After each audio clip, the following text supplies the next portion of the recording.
What's up, guys? Happy Sunday. It's episode 293. Welcome back to the show.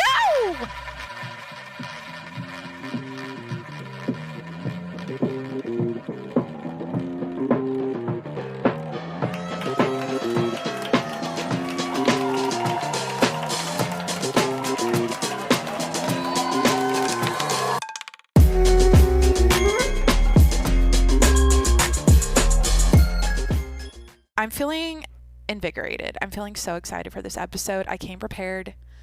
First of all, we got a lot to cover about my life over the last week, including a car crash. So there's a little teaser for you. My life updates include a car crash this week. I've got current event news to talk about. I'm honestly coming down from a plate of apple crisp I baked for no fucking reason, and I'm digesting that as I'm drinking a key lime LaCroix. I'm kind of mad at myself. I like to open the can and give you guys a crunchy sound effect while I podcast, but I prematurely opened it, so I'll sip it instead. What was I saying? Oh yeah, I put together an itinerary for today. And it includes current events. It includes things that make me happy, things that piss me off, that I want to go into. But a lot of life updates. I got some wild stories to tell you about my last week. Why do I feel? Honestly, I feel like I totally just went brain dead. Was I gonna describe my surroundings and set the scene? Did I talk about that yet? You know what? I'll be honest. Jacqueline. Okay.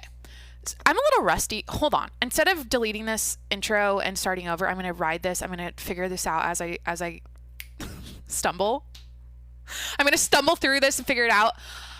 I used to podcast 7 days a week up until June for about 300 episodes, and I was in the flow. Like, I got on the microphone every day. I knew what I was doing. It felt like breathing. Podcasting was like brushing my teeth every day. It was so simple, but I feel a little I feel rusty, and I don't know.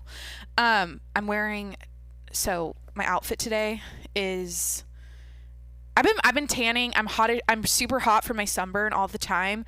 So I'm just wearing a big t-shirt. It's my lucky t-shirt from the men's section in Walmart. I'm trying to be like God damn it. You know what? Anything I say is going to come across like I'm just like a chill girl who just like is so like nonchalant and like whatever, but I'm just going to I have to be honest with you, but I know how this might come across to some people, but I'm not trying to be like that girl. Like, I think what would match this outfit would be a Bud Light, but I don't have that right now. It's a Bald Eagle t-shirt, a majestic Bald Eagle t-shirt from the men's section Walmart. I believe it's a XXL. Yeah, I'm just wearing a big t-shirt, messy bun, no pants, no shoes, no vaccine. We're going to talk about that. We're going to talk about the vaccine today. I do have hand sanitizer over to my right here. Let me describe the setting. I'm in my kitchen here in San Diego in my apartment. I have this vintage dish from my grandma that's got hand sanitizer, thread, because I'm going to sew the crotch to a pair of my Lululemon leggings that busted out.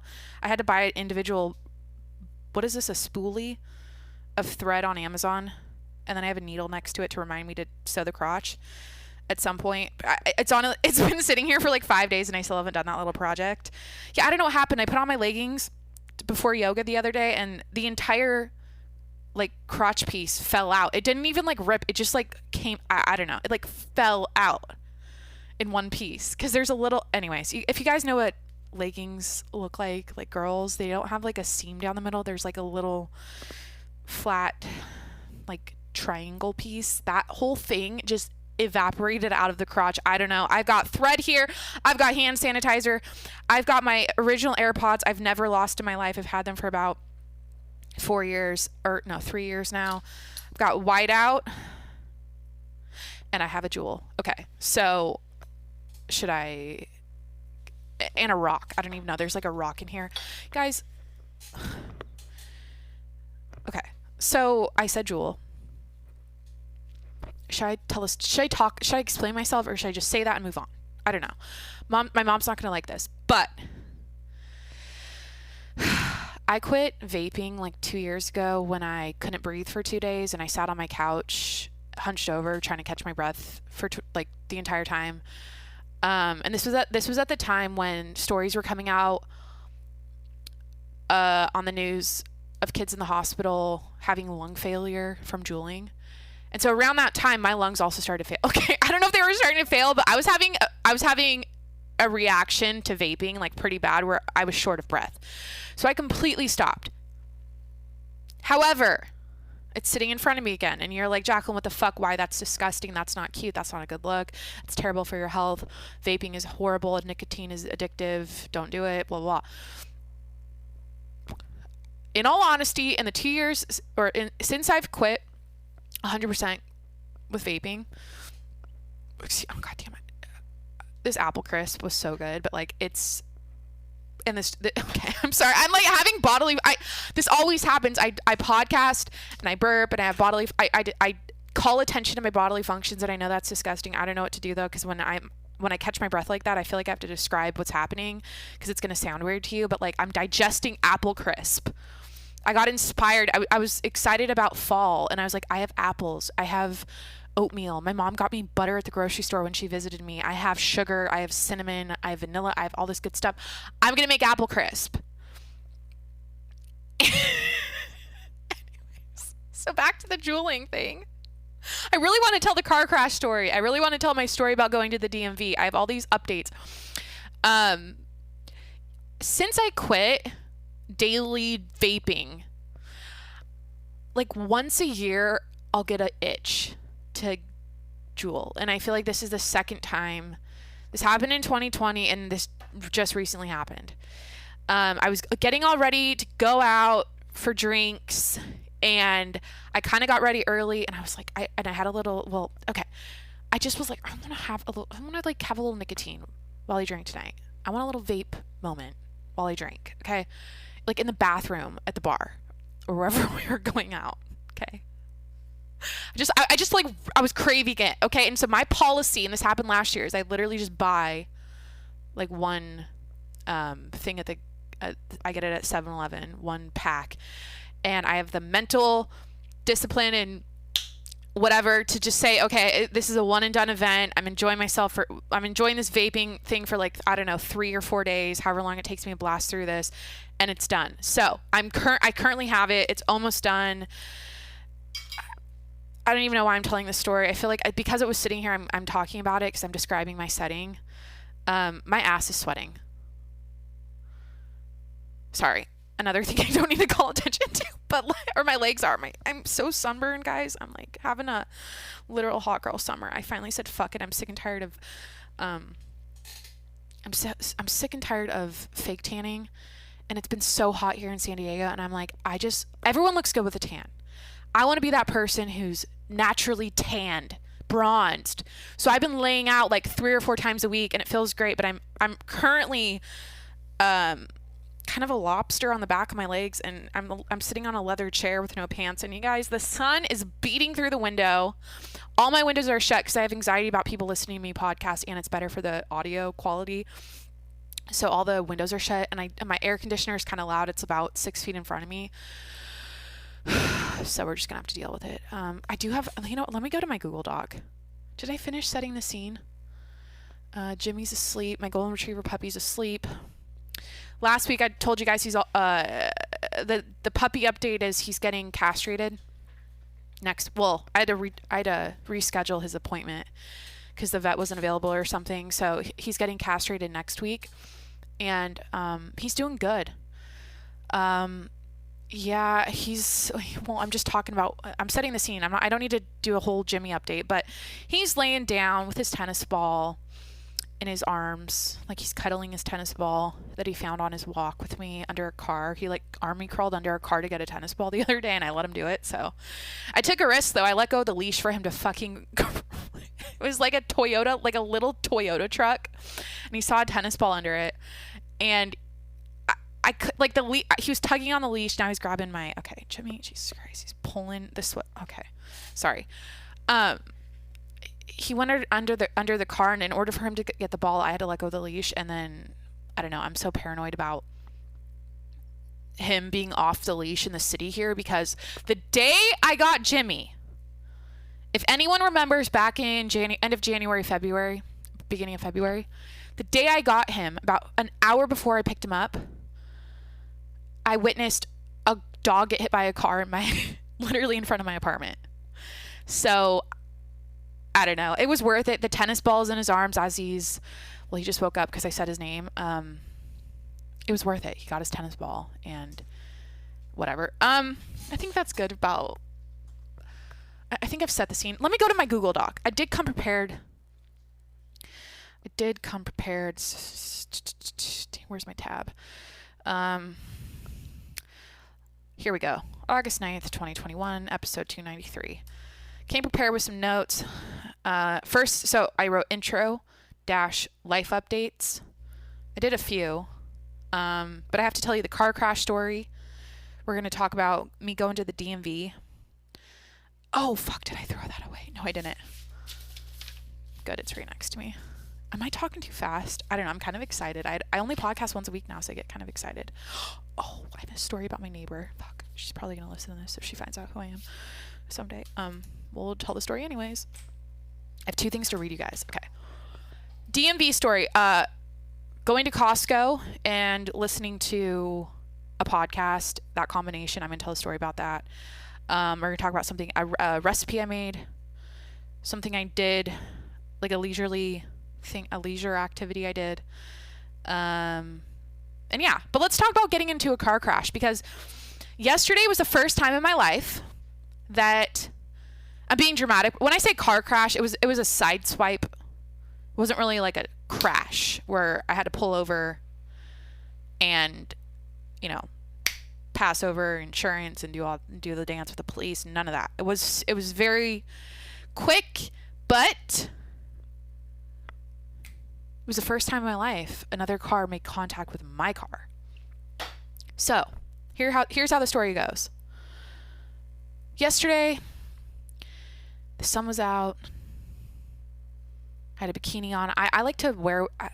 It's so hot here right now. I like to wear a bikini to Okay, there's a motorcycle. What the fuck am I saying? I'm sorry. I'm trying to wrap my head around this, or think about the way I'm going to tell the story. I like to wear a bikini. I wake up and I put a bikini on because it's so hot. You know what I mean? So I got that on. It's the weekend. I'm going to run errands. I'm going to go to the beach. So anyways, I had a little sunscreen on too because I have a really bad burn on my leg. So I was all ready to go to the beach. I had my beach bag, my beach towel, I had my hat. Everything was ready to go tanning. And I had to go to Target and do something at Target. So I'm on the freeway. Okay. And I'm driving. I think I'm doing 65. Right on the dot. I was doing the speed limit, 65 miles an hour. I'm in the furthest lane to the right because I'm about to exit to head west to the beach. And this particular exit here in San Diego has two options on it. Head west to the beach or head east to the mountains. Something like that. It's not really the mountains. It's the mall. It's the other way. So there's a little fork on the exit. Now, as I approached the exit, I noticed a car. You know that last minute little sliver but right before an exit where there's a gap where you could probably pull over and stop if you needed to. Yeah, so I noticed a little green, it was a lime green car with its hazard lights on, just kind of there. Just completely stopped. It looked fine. It wasn't really in the way. It was pulled off to the road. So I just noticed that. That has nothing to do with me getting hit.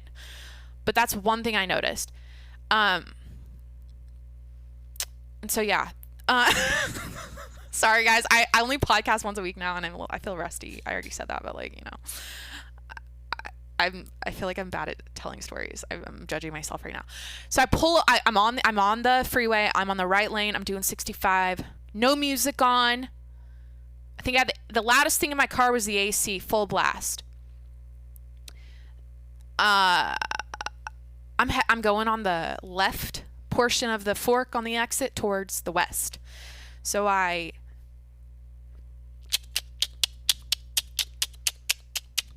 that's my blinker. Put on my blinker to go off the exit to the right.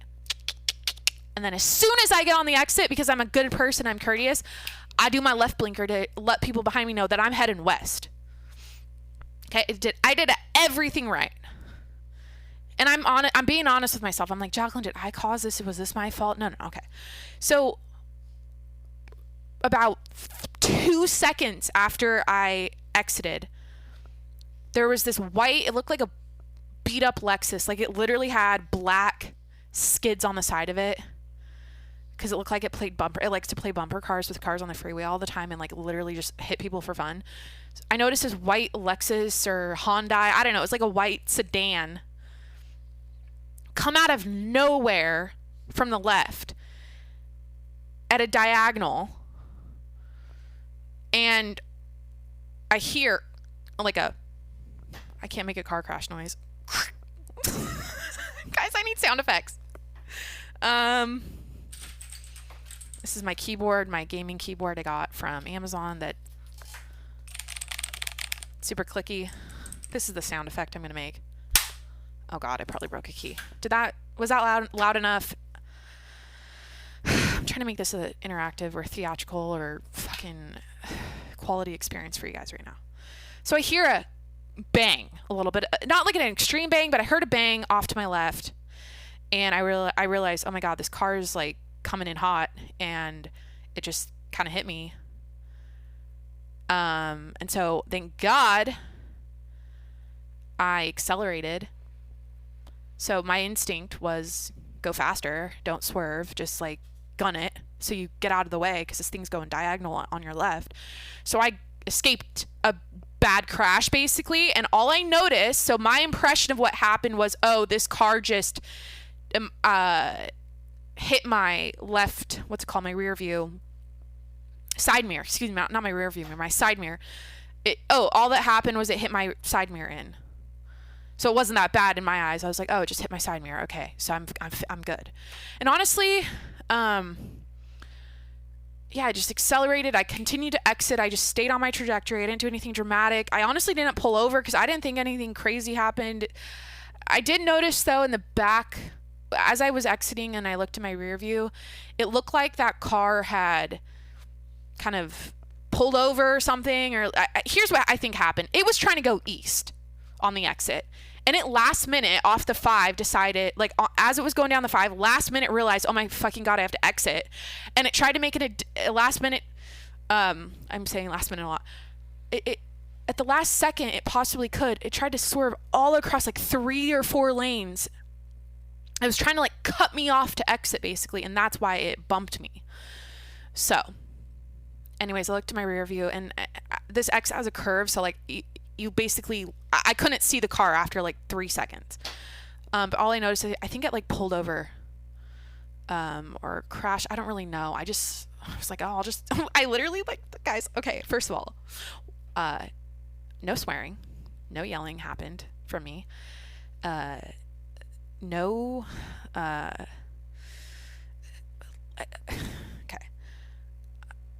I literally just kept driving, and I rolled my window down, and I pushed my side mirror out, and I went to the beach. But it was like it hit my car, like I got banged, okay? I don't know.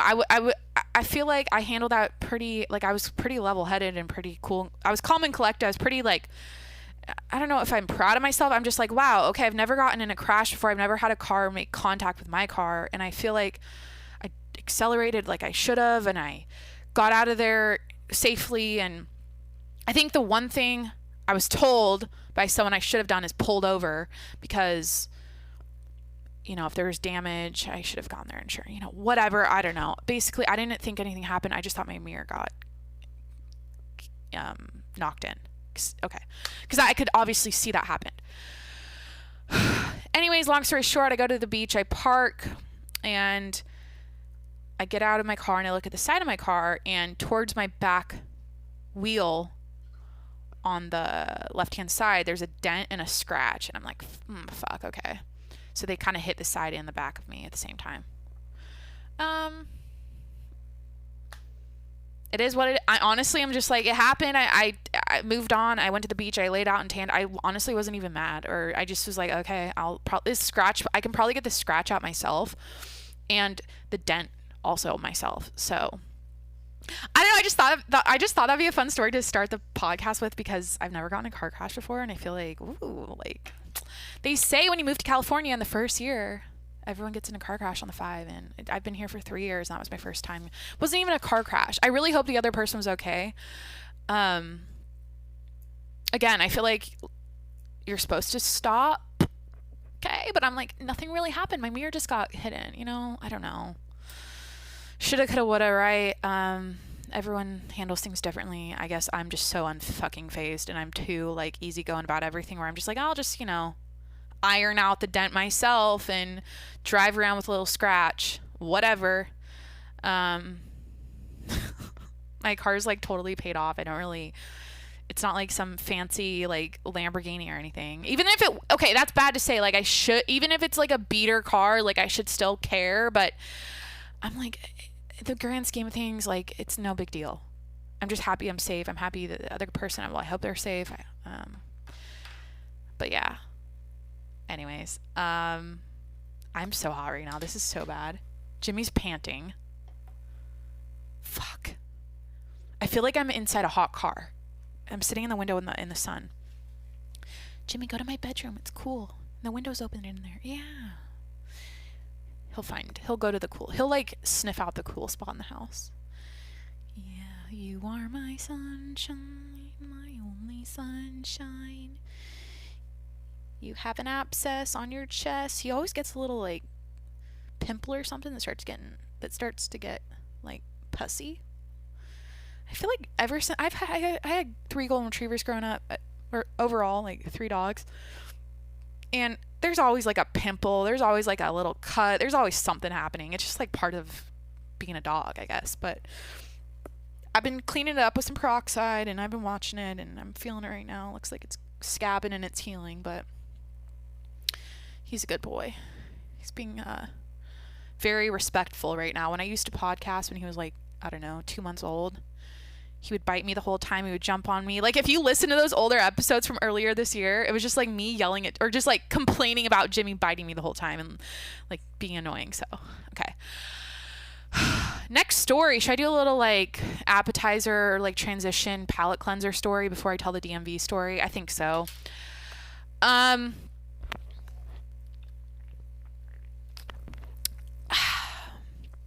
Wish I had a sound effect.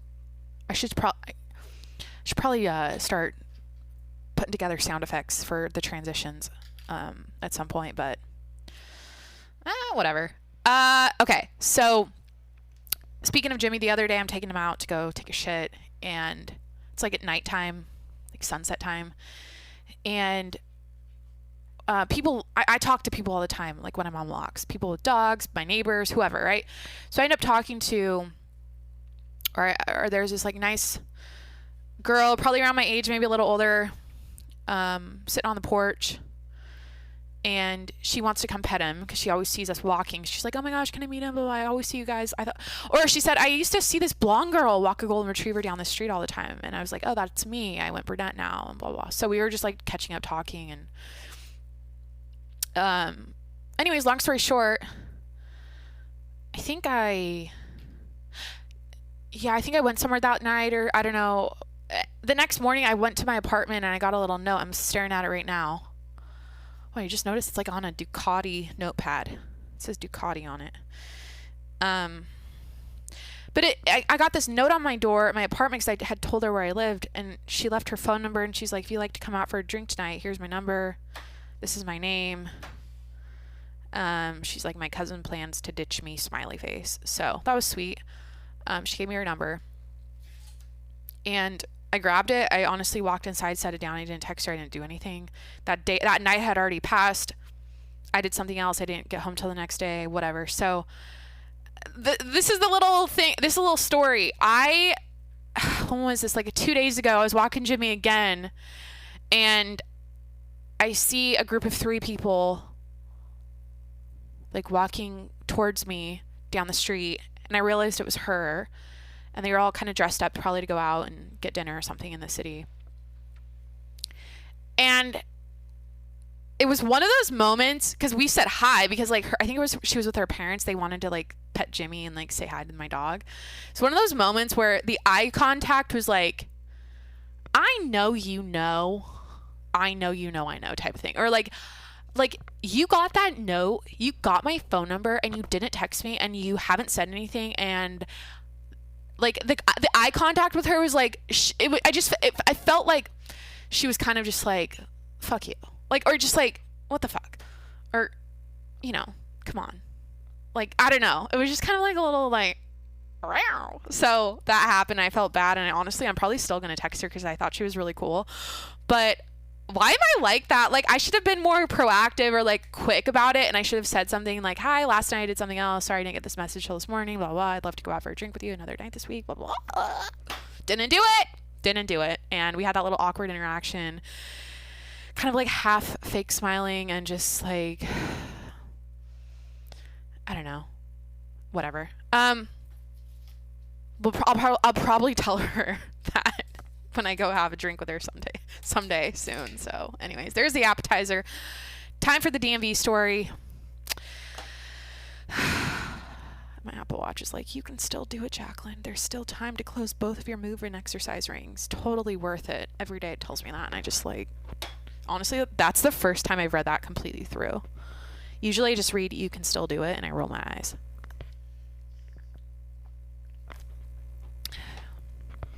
I love my Apple Watch, though. It's like, I don't know. It's great. I needed to renew my license, so I went to the DMV, or I had to like get a California license. I've been using a Okay. Is this like honestly, this is one of my insecurities about being an adult. Like, I feel like I should have taken care of this when I moved to California, and like I looked at my license and I'm like, my license doesn't expire until 2021, so like I just keep the same one until it's expired, right? Like I don't know, fuck it. So it expired this last month, and I had to go to the DMV, had to show them some papers, sign some shit, pay them $38, get my picture taken, the whole thing. And I made an appointment. I did everything online. I got in a virtual line online. Jesus. And it was like right when they opened at like 8:40 or something. And I think it's important I describe my outfit for the day going to the DMV and my like hair and makeup, because I was going to get my picture taken. I feel like that's an important thing to describe right now or tell you guys. So let's start at my feet. I wore white, excuse me, fucking apple crisp. I'm sorry. Okay. TMI. I'm being gross. I'm like, Jacqueline, no one, I just like burp a lot when I podcast and get insecure and I get embarrassed, and I just like still talk about it it's just like I shouldn't even say anything and I can't help it. Okay. My boobs are sweating now. Okay, let's start at my feet. I'm wearing white foam knockoff Birkenstocks from Amazon, like $21.99 on my feet. Freshly painted toenails. And I think I wore the Birkenstocks as I was like, my blue toenails look cute, and they look cute with the white foam Birkenstock things. Moving up, we got sunburned legs. I had like a rash on my calf, but I was like, fuck it, I'm wearing a dress. Moving up from that, we've got like a maroon long sleeve flowy, it's honestly like a potato sack dress where it just like drapes over you. A Free People maroon floral dress thing. And then my hair was in a low ponytail. It was freshly washed, kind of fluffy. I didn't straighten it or anything. I figured I'll just like I'll pull it in front for the picture and take it out of the ponytail, and that'll be good enough. Like, it doesn't need to be styled.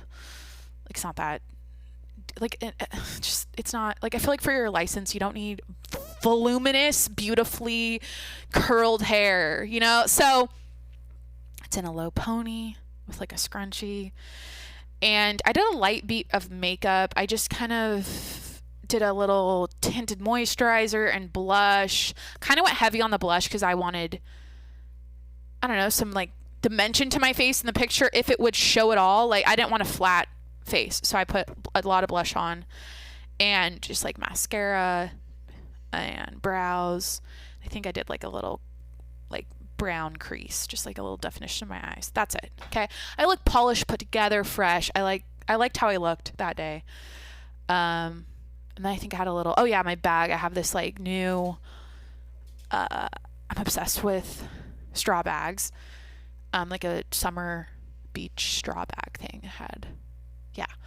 So I go to the DMV. My appointment's at 8:40. I get in line. There's a line wrapped around the building out the door. And I'm like, oh, fuck. Welcome to the DMV, bitch. This is my first time going to the DMV in California. I had an appointment thinking I'm going to run right to the front of the line. And absolutely not. You got to stand in the back and stand outside and be out. Like, it's literally wrapping around the building. And I'm like, God damn it. I thought this is why I thought I made an appointment for a reason to skip all this. Anyways, the line moves pretty fast. You got all types of people in the DMV that morning. I guess you kind of see it all there. And anyways, what am I talking? There's a purpose to my story. I'm about to read you something I received at the DMV.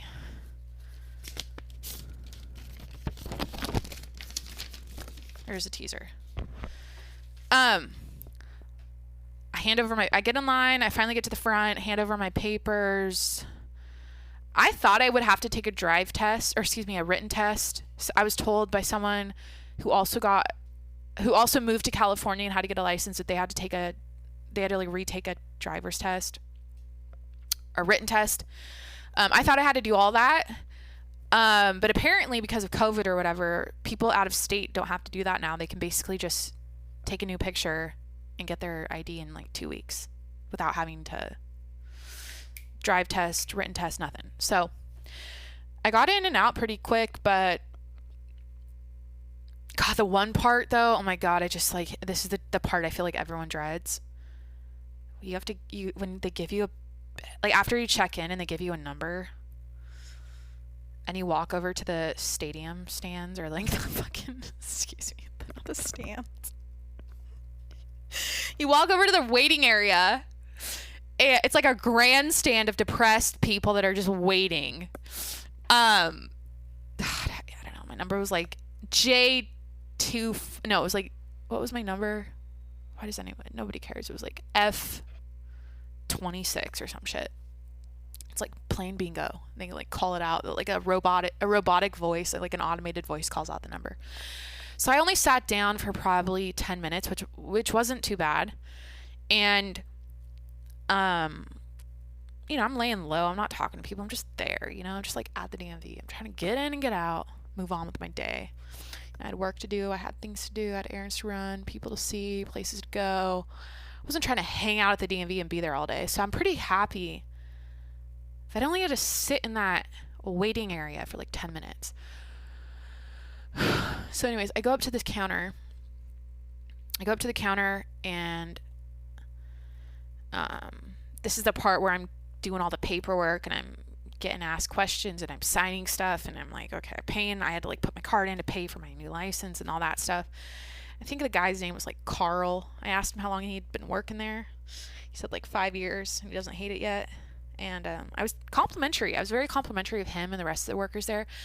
They were in a great, like, I don't know what I expected the DMV to be like, but I thought it was going to be a bunch of like bitchy Karens yelling at everyone and being like kind of negative. And it was like a bunch of, mostly like, it honestly looked like a bunch of post-college grads and like a few old dudes like Carl, that were in great spirits, and they were just, I know it was like the first thing in the morning. They haven't been bombarded by people all day. It's not like I went there at 4 p.m., but yeah, I complimented him and I was like, this has been such a great experience. I don't even know why I was small talking like that and being super like kiss assy and nice. I don't know. I was just trying to like, it took a while. It kind of took a while while I was standing there. So I was like, talking to him about his job and how he likes it.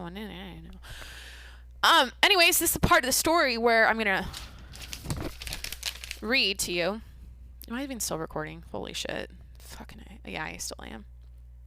Sorry. Sometimes I get paranoid. So, I'm just about ready to go. And a gentleman about, let's put him at 6'3", probably like 280, white, gray hair, like Hawaiian shirt kind of thing, shorts, sandals, glasses, like kind of a Santa Claus vibe. Dude comes to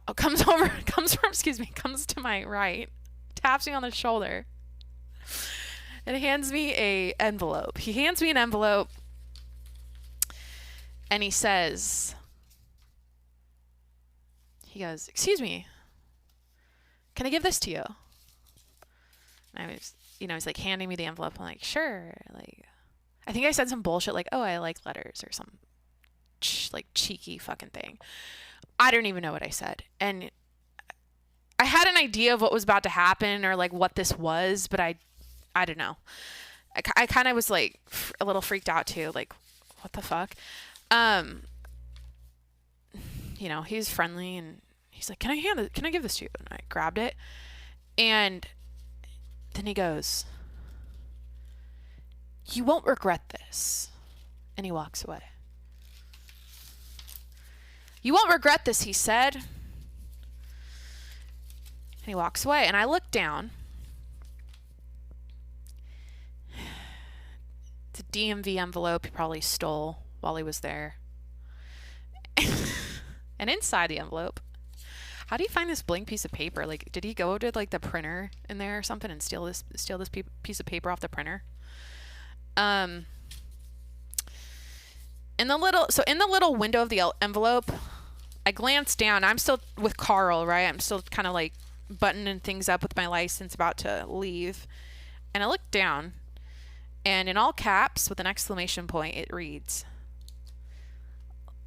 "Lady in red dress." I like his choice here with the envelope he stole. This is a first-class mail envelope.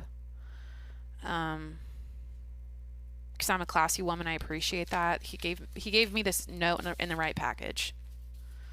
I feel like, yeah, okay. Lady in red dress, and I just go, oh fuck, oh my god. And so someone's been staring at me. I've been looked at. I'm being watched. This man wrote something in this envelope, and now I'm holding it. And I have to walk out to my car in the parking lot. I parked in the back because there's nowhere to park. I'm just like thinking of all this shit. Like, oh my god, like what the fuck's going on? Blah, blah. This is like, whatever. Okay, it's like a Tuesday, right? Like 8:30. First of all, so I get the fuck out of there as soon as I possibly could. I like finished with Carl. I get the fuck out. I walked to the parking lot. Now, oh wait, the part where I was in line, I didn't tell you this story. When I was in line to take my picture after I was with Carl, I had to take my picture first. This dude, I'm gonna call him Miguel. I don't know his name, but he looked like a Miguel. He was small talking the fuck out of me. Excuse me, I shouldn't swear.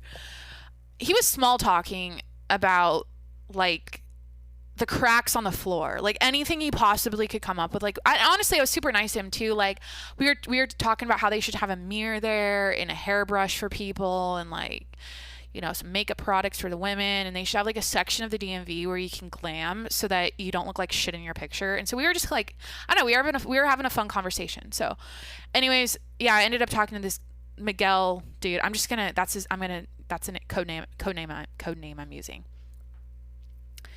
Whatever. So once I'm completely done with my paperwork and taking my picture, I finally get the fuck out and I go to the parking lot. Okay. I got the note from the strange Santa Claus man, the old, I'm going to put him, what did I say? Like 65. This dude was old. And, got my keys ready. Head into my car, and Miguel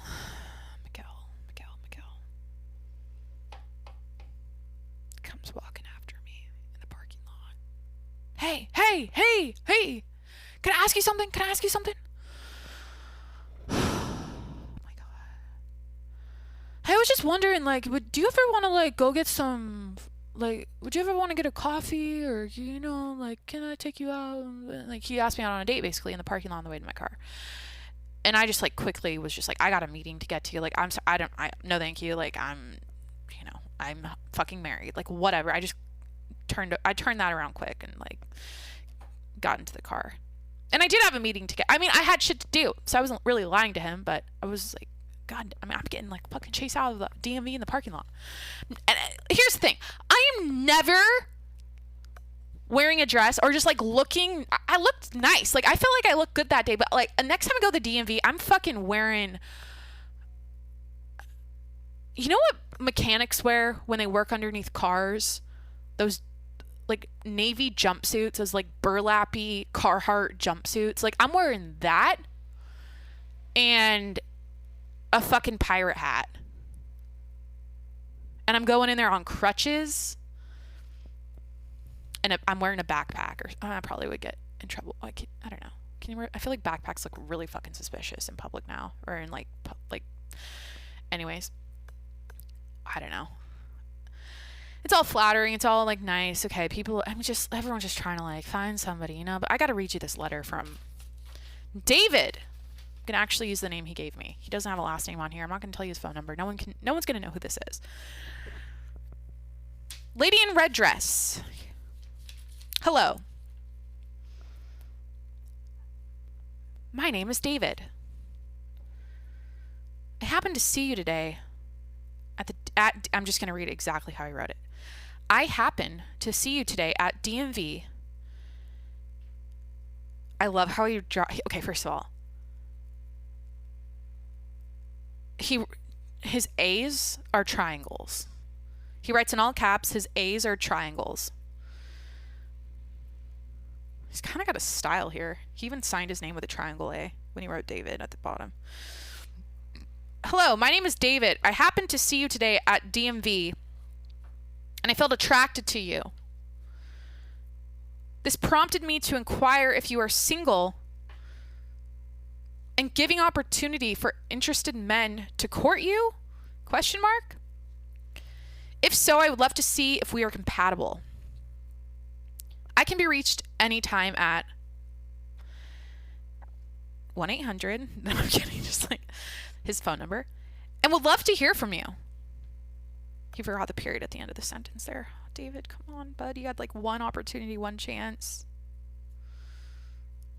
What's that Eminem song? If you had...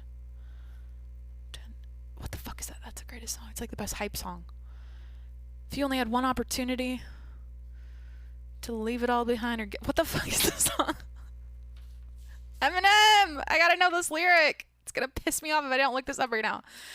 Eminem song. Fuck. Dun, dun, dun, dun. Lose Yourself. Fucking 8 Mile. I know this. I gotta Lose Yourself lyrics. You guys are all yelling at me right now. You're like, how do you not know this lyric? It's like so easy to remember because it's like implanted in your head since you were a young child. Look, if you only had one shot, one opportunity to seize everything you ever wanted in one moment, David, would you capture it or just let it slip? Yo, his palms are sweaty, knees weak, arms are heavy. There's vomit on his sweater already. Mom's spaghetti. He's nervous, but on the surface, he looks calm and ready. David's listening to this song as he's fucking writing this. David, you forgot the period at the end of the sentence, and because of that, I'm not interested in being courted by you. And I'm also not single anymore, so sorry. But thank you for the story, David, and I wish you all the best. And honestly, this is very I'm being kind of a jackass right now, but I this whole podcast turns me into the biggest jackass where I'm just you know how I am, okay? We've been here for 300 episodes and this is just what it is when I podcast and press record. But when I'm being like super honest with myself and like not dramatic or anything. Like, his approach was super, like, when he came up to me, I feel like the part where he said, "You won't regret this," was a little creepy. And, like, I feel like he said that, and afterwards he's probably like, "Fuck, why did I say that?" as he walked away. I didn't really like that part, but, like, the way he approached me wasn't, it was, what's the word? Not professional. It was respectful. Yeah, this was a respectful letter too. He was very straightforward. I appreciate that. Yeah, overall it was respectful and just, like, well executed, other than the "you won't regret this" part. But it'll work on some other, I'm sure that will work on a different woman. It won't work on, it didn't work on me. I was not, I don't know, I just don't really, it's like, I'm just not looking for, I'm not looking for anyone right now. You know what I'm saying? Jacqueline's, she's just not, she's been taken off the market. I don't know if I talked about that last episode, but, I don't know. I kind of like to keep shit private, but let's just say I'm, not interested and not looking. Oh, fuck, guys. I'm sitting with my knees up now against the table. The sun is now low enough to be on my face. First my thighs are sweating, now my boobs are sweating, and now my face is sweating. And put moisturizer on, and I know that's going to sting my eyes at some point, and I also have mascara on, and it's going to also sting my eyes, so this might get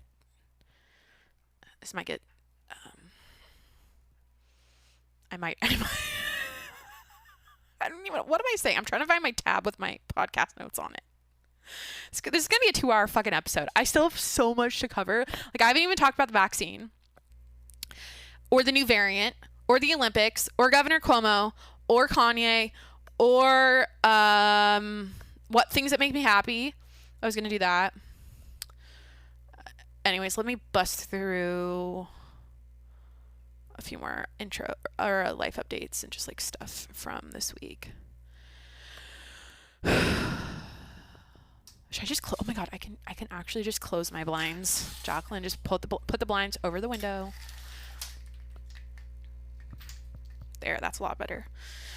Okay, so I had to go to Costco to get Jimmy food because I buy the Kirkland brand dog food for him, because honestly, it's like the only fucking food he eats and likes, and it's cheap. I think it's like $16 for a big bag.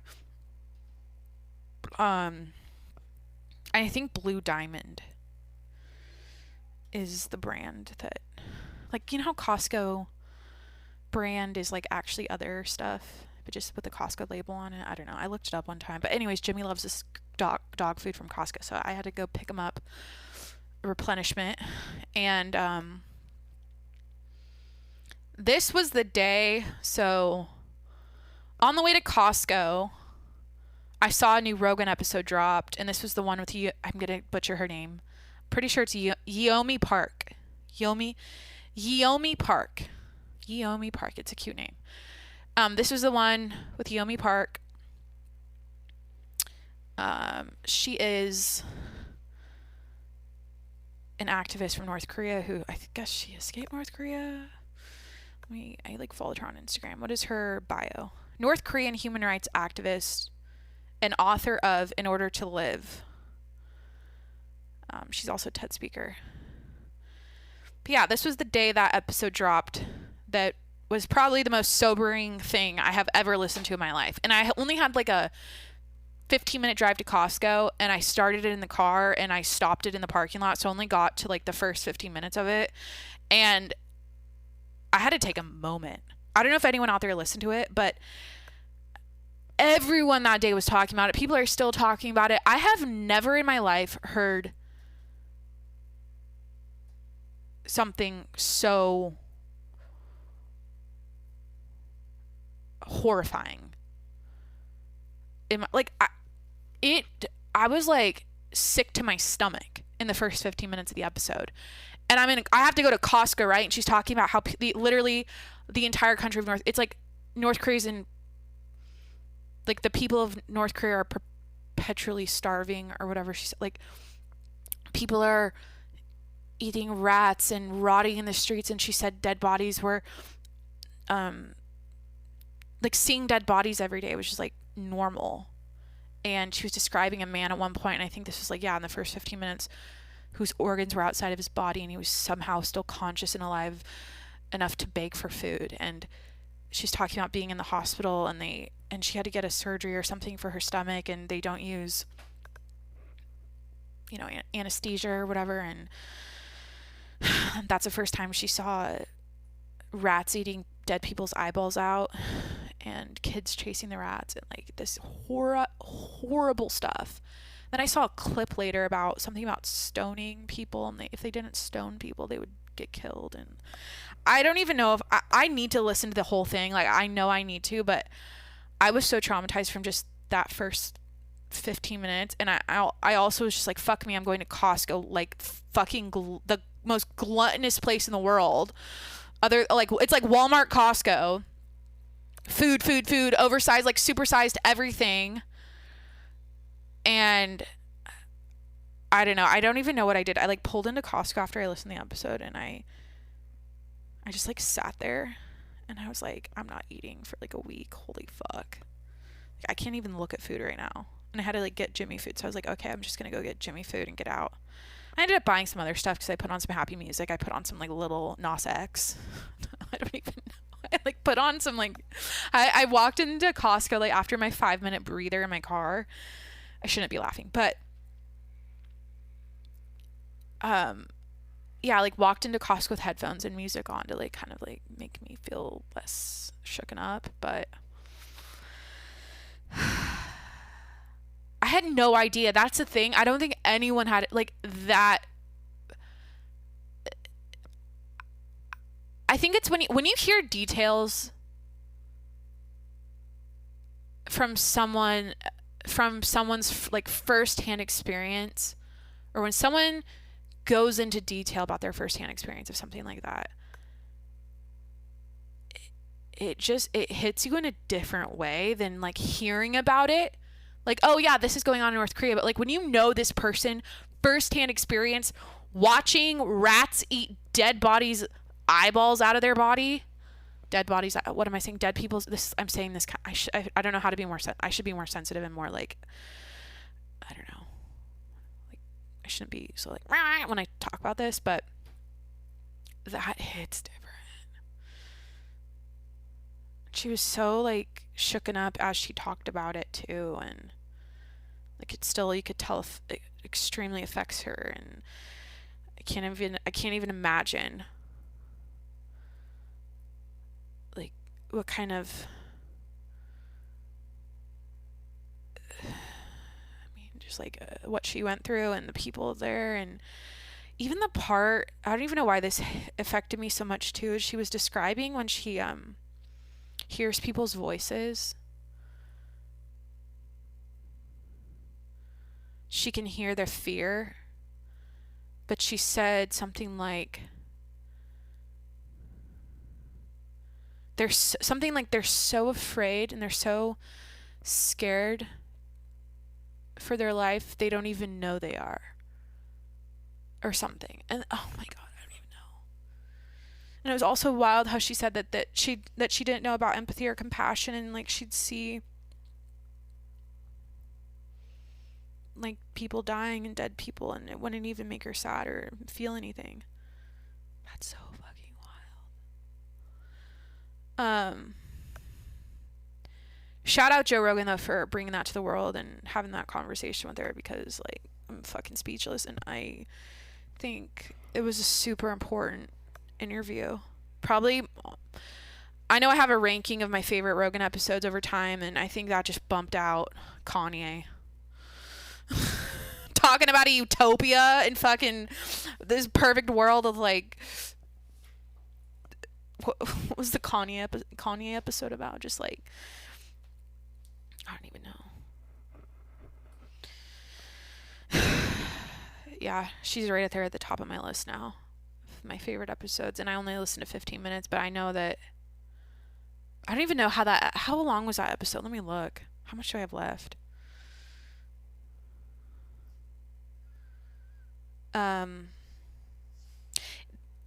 It makes me want to go research and watch videos and things about North Korea, because I feel like I've totally been in the dark and I haven't really known about any of this stuff at all. Like, I've heard things, but I haven't really thought about it, or like I don't have a clear idea of it like I did after listening to her. 2 hours and 43 minutes left. Holy shit. I'm going to do it. I need to. And everyone should. Everyone go listen to that episode if you haven't already. And it'll put a lot of things into perspective. And I don't know, I've thought about this a lot. I feel like in this world, I've talked about homelessness a lot on this show, but it's really wild how in 2021, for example, there are people living like kings and queens, the Kardashians of this world, like driving Bentleys and living in bajillion-dollar mansions, and like Jeff Bezos going to space and whatever. Like those people living that way with endless resources and, you know, everything at their fingertips. So there's people like that, and then there's like people just dying in the streets and like fucking starved, and they don't have water, and they're homeless, or they're, you know, they can't afford treatment for their diseases, and they're gonna, you know, they die, and they have no resources, and they're fucked. And it's like, we're in a modern world, and that it's just, I guess that's just a fact of life. It's part of life. Like, I think that's always going to be the case. Like, you can't 100% solve that, but it's just like, what the fuck? It bothers me a lot.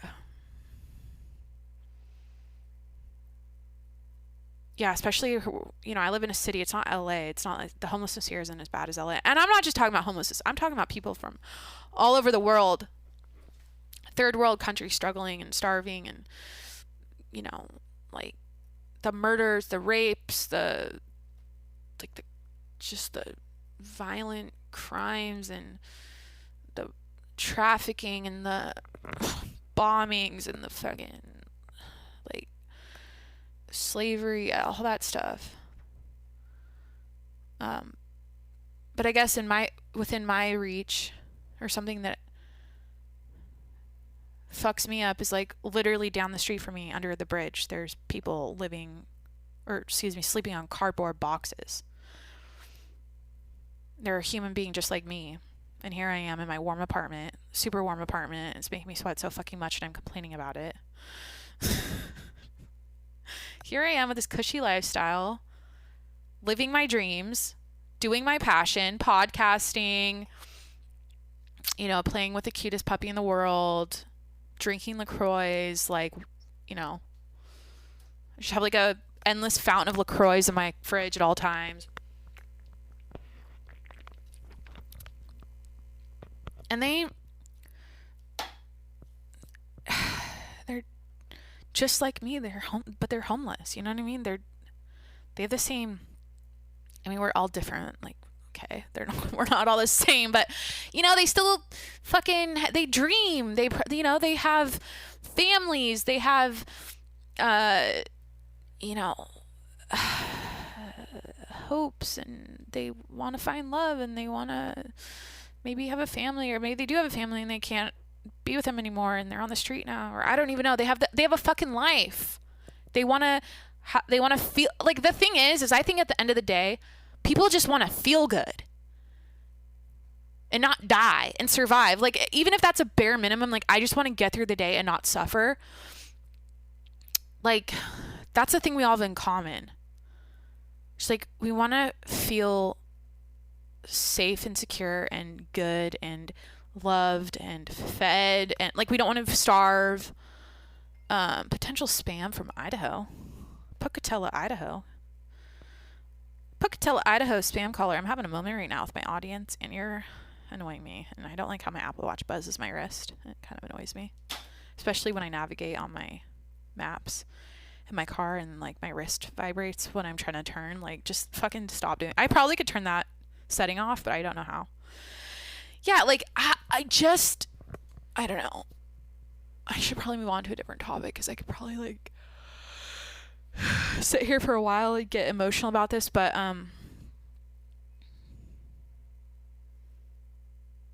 I think something I just thought of is that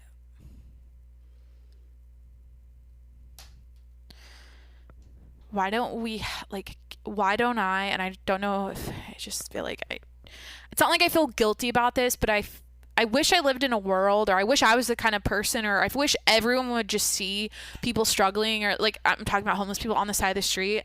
They're like, oh my God, are you okay? Can I help you? But it's just not like that. It's just not like that. Like, oh, they would like take them into their home, clean them up, like help them, like give them stuff. Like, you know, you can stay here at my place for as long as you need to get you back on your feet or whatever. Like, I wish everyone was like that. It's just not the case. And a lot of the times there is a lot of homeless people out there who want that life. They chose it. They prefer that. They like don't want to work. They don't want to be a part of society, and they don't want to be in the system. So they're on the street. So there's just a lot of factors, or a lot of things at play with the homeless population, but I don't know. I just gotta remind myself every day that I'm blessed, and remember all the things I'm grateful for and all that good stuff. And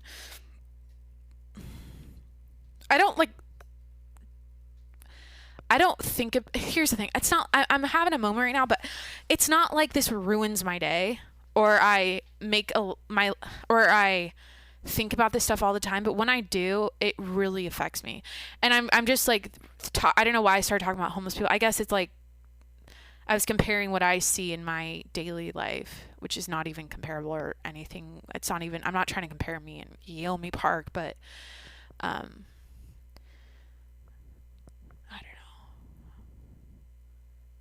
know. The homeless people here are living like kings and queens compared to the people in North Korea. Let's just say that. Like the people that she described with their fucking organs out of their bodies dying in the streets. Like, what the hell? God, she even said something like she saw lights coming from China and she thought, oh, like, we should go towards the lights because we'll find rice. Like, we'll probably find rice if we go towards the lights. Like, what the fuck?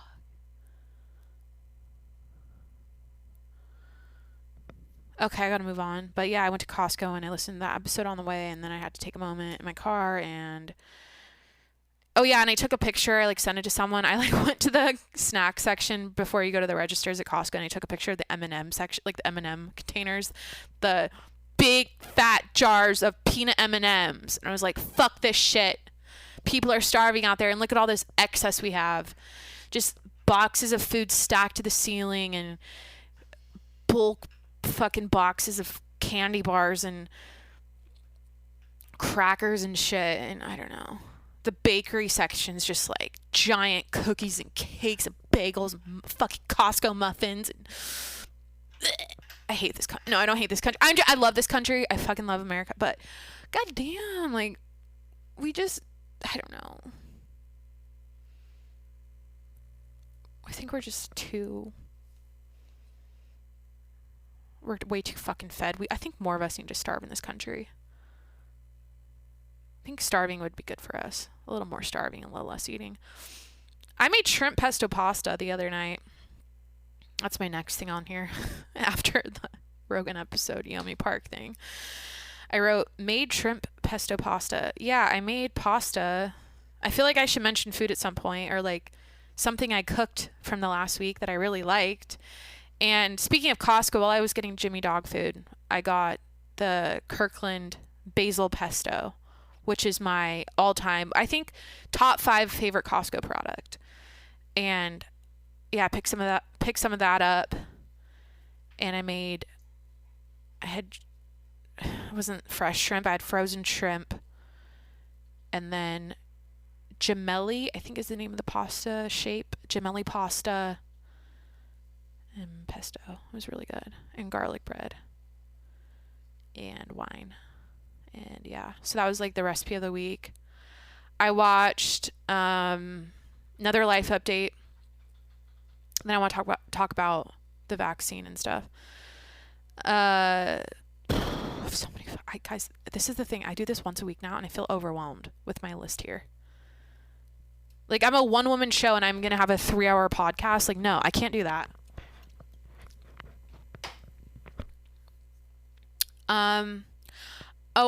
This is something I watched on YouTube. I watched the Giga Factory. I don't know how to say it. Elon Musk. Elon Musk Gigafactory tour on YouTube. I don't know. I wrote that. It's like a life update, which was a bunch of gibberish. I didn't understand a single word he said. And I feel like the cameraman, I feel like they should have actually toured it and like walked around, but they kind of stood in one place in front of the, what's that thing they were building? The booster cylinder thing that looked like a farm silo. It's not the rocket, it's like the booster. They were building that in the background. And I don't know. It was interesting to listen to, but it was like an hour episode on YouTube of that. Oh, another life update. I was on the phone with my dad for 3 hours last week or this week. We caught up about like everything. I haven't talked to him in like over a month, and yeah, we ended up going in about every little detail of my life, his life, the world. My dad and I have the best conversations, and yeah, so I talked to my dad for 3 hours on the phone, which I really needed. I miss my, I don't know, like I moved away. Obviously, I live in California, but even when I go home to Washington, I never see my dad. He lives on the other side of the state, and I don't know. I think I've told the story before. My parents are divorced, and they got divorced when I was 20, but I don't. My family lifestyle as I knew it up until 20 is totally gone. Like, I don't have that dynamic with my parents anymore.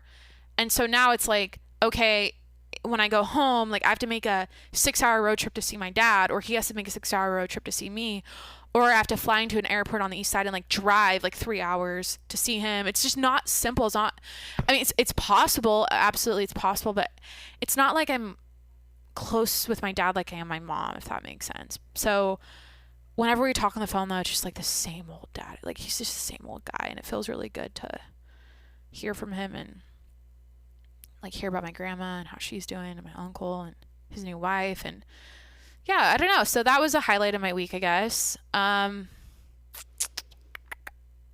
What else should I get into? I think we're at the hour mark here. People outside parked. What's going on? I gotta. Oh, wait. Who's this?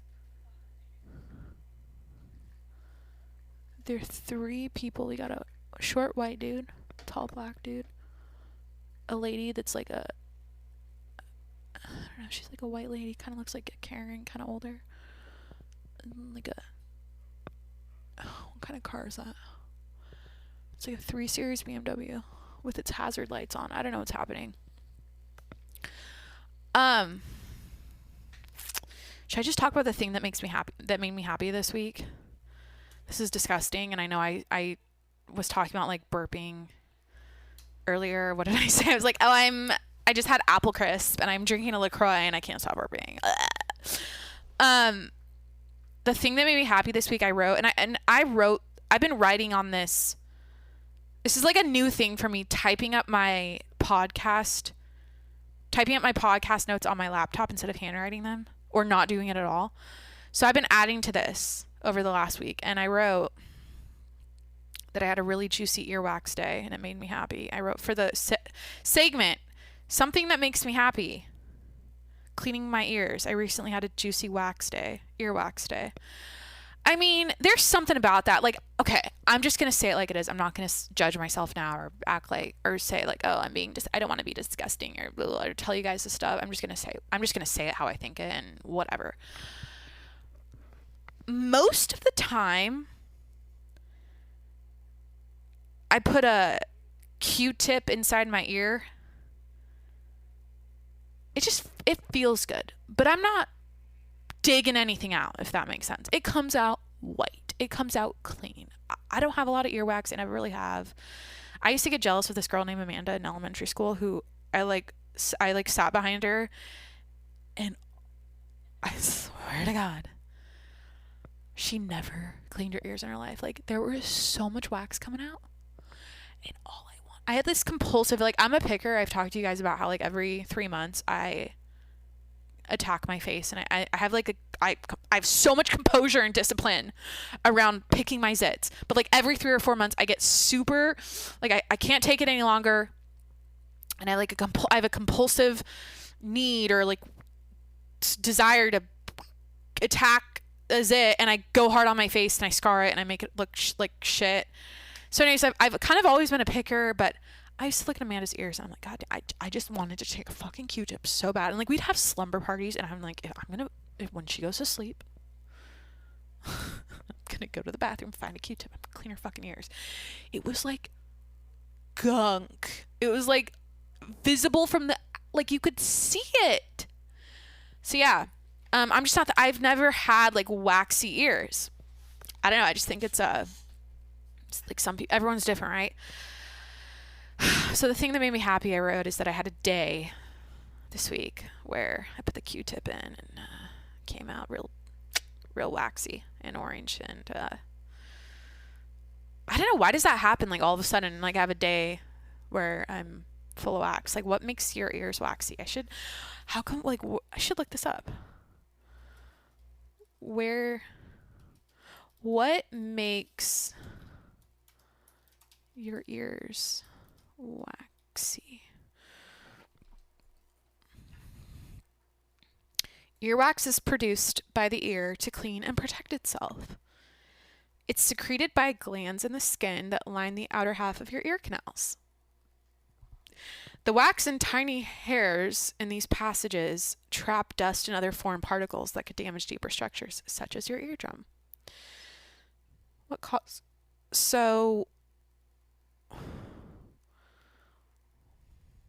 does a lot of earwax mean? Some people are more likely to produce an excess of earwax, including people who have very high stress lifestyles or chronic ear infections.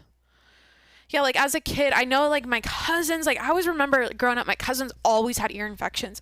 My siblings and I don't think we ever had a single ear infection. Like, I don't know what that even feels like. And then I looked up, oh my God, okay, this is disgusting, but I was convinced, like, earlier this year that I had fluid in my ear from I had water in my ear, and I was like, how does this come out? Like, how do you get it out? I used to be a swimmer, and I had all the techniques in my toolbox of how to get water out of your ears, and I completely forgot them. So I was on like YouTube looking stuff up, and oh my God, I found a video where the ear doctor went into the ear and like sliced something, and like all of this fluid just drained out, and it was so satisfying. Like, guys, I know I'm a Dr. Pimple Popper stan. Like, I'm a Pimple Popper video watcher. Like, it's like an occasional thing. It's, guys, why do we like this? Why is it fun to watch pus exit a body? Another person's body too. Like, some disgusting person's zit or fucking cyst. Why is that entertaining? Why is that soothing to watch? Like, especially before bed. Why did we all look this up before bed? Why is this a bedtime story for adults in 2021? What's happening with evolution? Is this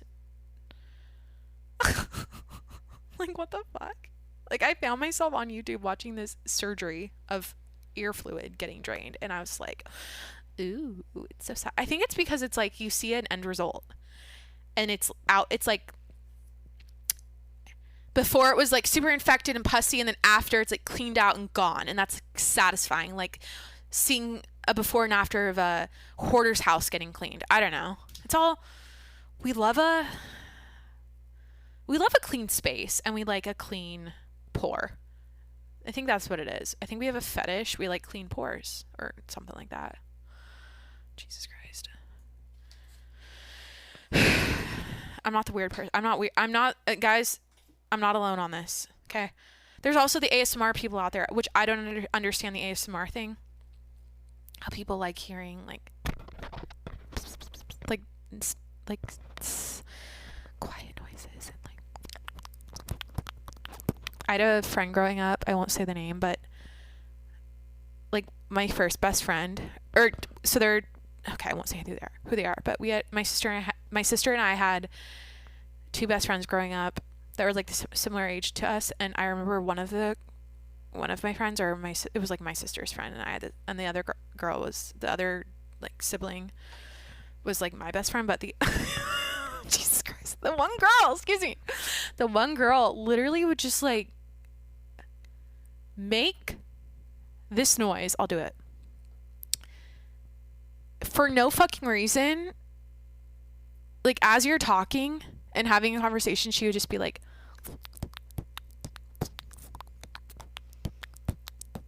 or like, you know how people concentrate and bite their lip? She didn't do that. She would just go. So, I don't know. Everyone's got their unique personality traits and qualities and bodily noises, and I guess, hers was that. So, I don't know what I did. Guys, I was on video, and I like saw a video of me talking the other day. And I was like, do I have a lisp kind of, or do I have like do I kind of have a thing? Do I have a thing with my voice or my, do you know what I mean? Like a little like something. And I noticed it when I saw a video of myself talking. It's not like when I listen to myself, I noticed it. It's more like when you watch me talk, you see it. Fuck, I don't know. I don't care. I think it makes me who I am, but I just noticed it, and I'm like, dude, I'm approaching 30, and I just noticed this. What am I on? Oh, fuck. Am I going to talk about the vaccine? I didn't fill in the segment here, something that pisses me off, but I'm going to come up with it right now. Something that pisses me off are people who should you. They think they're trying to be helpful. They're coming from a good place. They mean well. They have good intentions. But they forget that you're an adult who can make your own life choices and decisions. And they don't control you, and they can't do things for you. And so something that pisses me off is the segment. Something that pisses me off, are people that should you, and they tell you what you should do or what you should have done, or this is how you should do it, and blah, blah. It's like, and I mean this after you make the decision and after you've done something, they come after you, or they come at you and they pile on 10 layers of they pile on 10 different courses of action you should have taken versus the one you did. And I don't like that. So that's something that pisses me off. Because here's the thing. In the past, I was a total people pleaser type girl who would roll over and just let people walk all over me. And I'd be like, yeah, you're right. Yeah, I know that. I was being stupid. I shouldn't have done that. Da, da, da. Or like I would, and honestly, over time, that crushed my self-esteem and self-worth because I was allowing other people to tell me how to be. And I wasn't owning who I am. I wasn't owning who I was. And now I make decisions. I own my decisions. I'm like, I got this. I'm confident in what I'm doing here. I'm smart enough to, here's the thing. I trust myself to make these decisions and make the right choices. And I'm owning whatever I do. And I'm not backpedaling and second guessing and going and beating myself up if I, after the fact, maybe I didn't make the best decision. Like I'm not beating myself up over it. I'm just marching forward and I'm moving on. And I that's how I think that's my favorite thing about myself now is I like, especially with a car crash, for example, I just move forward in life. I don't sit and get hung up on stuff and get pissed off and bitch and moan and yell. Like I don't know. It's just, I've just developed into this unfazed, just like clear mind. What's the word? I have perspective. I think that's the word. I just think of things. I have perspective, and I don't get hung up on small stuff that doesn't matter. But yeah, anyways, the thing that pisses me off are people that should you. I don't want to be shoulded.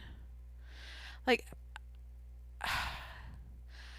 it's not that I don't want people to tell me what to do and you can't do that. You guys, this is like, you're probably like, oh, this is a specific, you probably have a story to tell right now about something that happened recently and you're like beating around the bush, you're not saying it. And yeah, you'd be right. There's something that happened where I'm annoyed and I'm like, I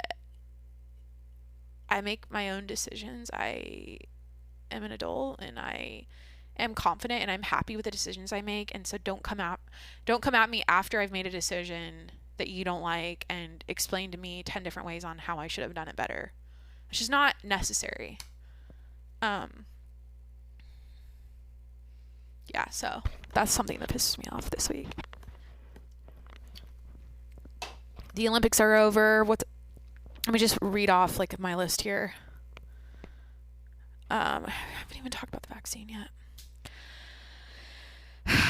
Yeah, Olympics are over. Governor Cuomo's fucking up. Needs to resign. Needs to be out of there. That's my opinion. I don't really want to talk about it that much, but that's going on. My 600-pound lady dies. I wrote. Let me read the story or the headline. I just wrote, my 600-pound lady dies. My 600-pound life. Death. I think she was 30. Gina Crassley dead at 30. Let me read TMZ here, what they say. Gina Crassley, who appeared on season 8 of My 600-Pound Life, has died, according to TLC. The official cause of death is unclear, but an obituary says Gina died Sunday at home in Tuckerton, New Jersey, where she was surrounded by family. So they don't know how she died. In the clip, Gina says she's been struggling with her weight for as long as she can remember. Sad.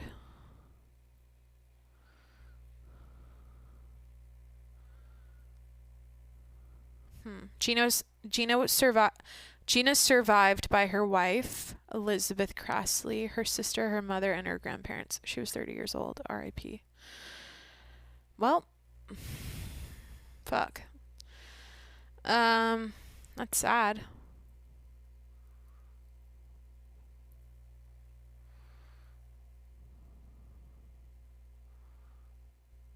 I wonder, like, I mean, at that point when you're 600 pounds, I feel like something like that would be related to your heart just failing, or I don't know. They said they don't know how she died on that article, but 30, way too young. Kanye's doing things. I haven't been paying too much closer. What am I saying? Jesus. Guys, my legs are up on the table now. I'm sitting like a CEO. No, I'm sitting like I own a business, or I'm like someone's in a chair in front of my desk and they're getting fired, and I'm sitting back with my legs on the desk like fuck, like I just don't give a fuck. Like, you know what, like they're crossed. I feel like when I was a kid, I don't know if I watched my parents do this or I would see this in TV shows and movies, but I think I attempted to do this once at the dinner table or something, and I got yelled at so bad, because it kind of looks sophisticated and it kind of looks like you're in charge when you sit at a desk with your legs crossed up on the corner. So that's its current position, and I'm still hot as shit.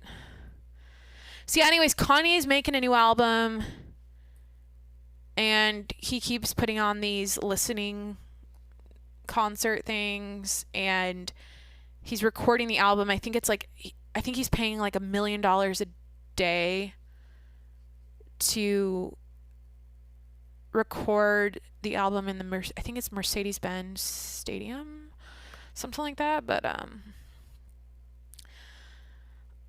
I don't know what the fuck's going on. All I saw was like a prison cell looking bedroom, and I know he did a live stream and he was doing like push-ups and arm curls, and like people were getting their hair cut in the live stream, and it's just like a bunch of fucking random bullshit. And I feel like he's Kanye and he can do anything, and people are gonna think it's fucking art and like the most artistic thing ever, which cool. Like, yeah, I'm the type of person though where I'm like,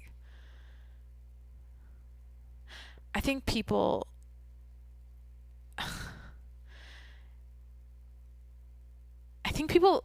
a lot of people my age like Kanye because people like Kanye, or like people think, I don't know. It's like groupthink. Kanye, what is the definition of groupthink? Groupthink definition. Sociology. Groupthink is a phenomenon that occurs when a group of individuals reaches a consensus without critical reasoning or evaluation of the consequences or alternatives. Groupthink is based on a common desire not to upset the balance of a group of people. So like most people would regard Kanye as an amazing artist, the greatest of all time, like such a phenomenon, a genius, blah, blah, blah. Like the genius thing I just don't see personally, but I don't know. I just think there's a lot of stuff in this world where people like it because other people like it, and there's enough people that like something where if you don't like it, you're like the odd man out, or you're like, I don't know. Like the fucking bedroom though. It was just the bed, and I think there was like a bottle of like tequila on this nightstand or something, and just like a few shoes laid out. It's like, what are you trying to do? I kind of get it. Like I get it, but I don't get it. But that's part of the current news this week. I wrote, why are celebrities talking about bathing? Yeah, it seems like every day I look at pop culture news or I hear about it, someone like some celebrity, like major celebrity from like the early 2000s or like the 90s, like the who was it who started this? Mila Kunis and Ashton Kutcher were talking about bathing their kids. Yeah, okay, so I feel like that's what started the celebrities talking about bathing conversation. And now I feel like multiple people have come forward and they've talked about their bathing style and their lack of bathing themselves, and like how they don't wash their whole body and they just wash like this part or that part, blah, blah, blah. And I don't know, it's kind of like a funny thing right now. I've recently come to love showering. That's a word I've struggled with many times on the show, so don't make fun of me. I've openly talked about my L's. I struggle with certain L words because I had a tongue thrust as a kid, and I had a gap in my teeth, and I feel like that L issue has never gone away. But showering's a hard word for me. Showering. I've recently come to love showering a lot because I've been going to the beach a lot, and I've been tanning and everything. So there's something about the combination of going to the beach, laying in the sun, getting crispy, getting tan, eating fruit, drinking coconut water, and like, and then driving home, kind of sandy, maybe you went into the ocean, your hair is kind of salty and crunchy, and jumping in the shower, and you're kind of maybe a little sunburned and sun-kissed, and the water feels really, like, I kind of make the water cold, like I'll do like a little post-beach cold shower, and then, oh my god, then you put like a ton of, like, I put like my lotion on, and I use like this light oil, and I put my bathrobe on, and then I'll wash my hair super well. I'll lay in my bathrobe on my bed like I'm in a hotel for like an hour, just chill. And the beach, like, it makes you sleepy. Like, laying in the sun makes you sleepy, and then you get like take a nap. So I don't know, like, showers have been great lately because I've been going to the beach a lot, and I don't know. No one's asking about my bathing routine, but if you're curious, I wash it all. I don't get how you don't wash everything. Or like, what were people saying? They just, like, the celebrities are like, they just wash their crotch and their armpits and that's it. I'm like, you want to know what I do? You know what? Here's what I do. Let me set up. I feel like this is not good for the audio. God, I love podcasting. I started like what, almost 2 hours ago. Here we are talking about shower, like bathing. I'm just gonna change the shower word to bathing because I can't say showering. I get in the shower. I wash my hands. Or, yeah, like I kind of wash my hands a little bit with some soap because I wash my face first. And I don't like to do dirty. It's like sometimes I do this, sometimes I don't. Most of the time I wash my hands. Then I do my face. I wash my face. Sometimes I do like a 2-step process if I have makeup on. And then if it's a hair wash day, I shampoo, lather that hair up. When I shampoo my hair, I get my hair super wet, like dripping wet, so that the suds and my shampoo gets super sudsy and foamy, and I can get like all the way down to the root. Like you really have to get your hair soaked when you shampoo, especially if you have thick hair like me. So I do my hair super. I'm like shampooing my hair, rinse that out, and I rinse my hair out and wring it out really good. I have long hair, so I wring it out really tight and get it as dry as I can before I do conditioner, because if your hair is soaking wet and you put conditioner on, the conditioner will just like rinse out and slide out as you're like washing the rest of your body.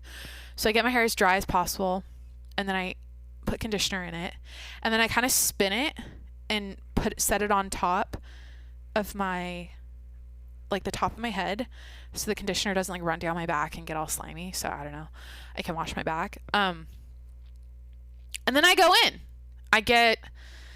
I'm a loofah person. I know, judge me. I use a loofah. Sometimes I don't though. Sometimes I use like a sponge, like a sea sponge, kind of like whatever I have at the moment. Kind of varies. Or I have like sometimes I use my dry brush to wash my body, which might be weird. I'll put soap on my dry brush, which you probably shouldn't do, but it feels nice. And then I feel like I go right arm to my shoulder, left arm. I'm doing the motion right now. Chest, stomach, back. I do all of the non-stinky parts first on my torso. So like I'm not doing my armpits yet.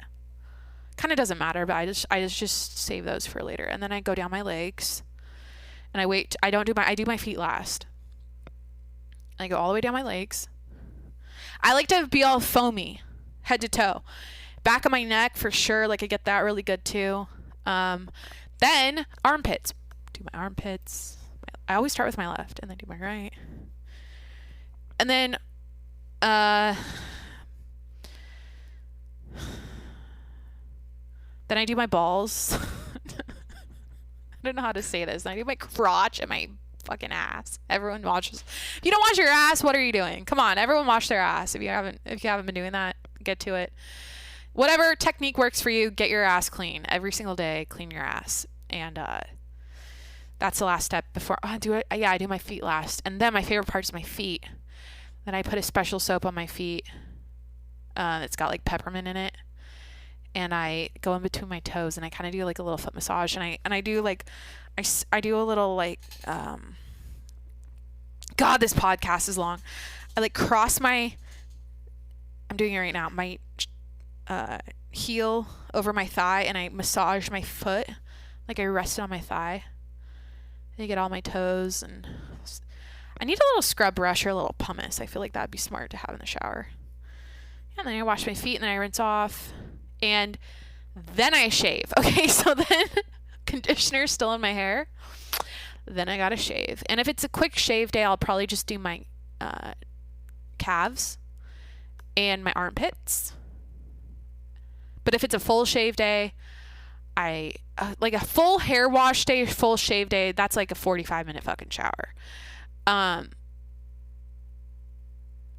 Dude, I'm so like the fact I can even do this, I'm so like some people can't, they don't have access to this shit. They don't fucking have a shower. They don't fucking have like hot warm water and nice products, and like fucking A.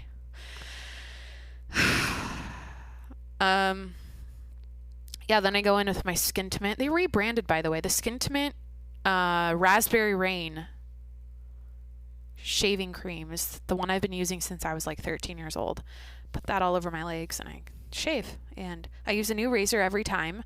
There's two things as an adult that I buy in excess, and I use as many as I want, as often as I want. I buy in excess. I don't try to be, I'm not stingy about these two products. Because I don't know why I was in the past. I feel like, I mean, when you look at prices of stuff, it's like over time, yeah, I'm probably paying a lot more than I should for this stuff, these things. But for the, like, I like a close shave every time. I don't want to use the same razor for 6 months. I don't like to use the same razor for, like, I use reusable razors. Like, I don't want to reuse it. I probably, the max I go is maybe 3 shaves with the same razor. But for the most part, I'm using a new one every time. I get like a 30 pack on Amazon. I think it's super cheap too. I think like 30 blades. They're 5 blade, like, they're Solimo blades. I have the same handle. I just like add the new razors to it every time. I think it's like $35 or something. I feel like that's such a great price and they work really well. Anyways, but yeah, I shave my legs and then, oh my God, why am I talking about my showering routine? And guys, I haven't even talked about the vaccine yet. I'm looking at my notes here. Oh yeah, and then I shave and then I rinse my hair and then I get out. Okay, that's pretty, oh, and then I moisturize. And I don't rub it in. My technique for moisturizer, because it's kind of annoying to have to rub in lotion forever until it goes away. No, I lay it on thick.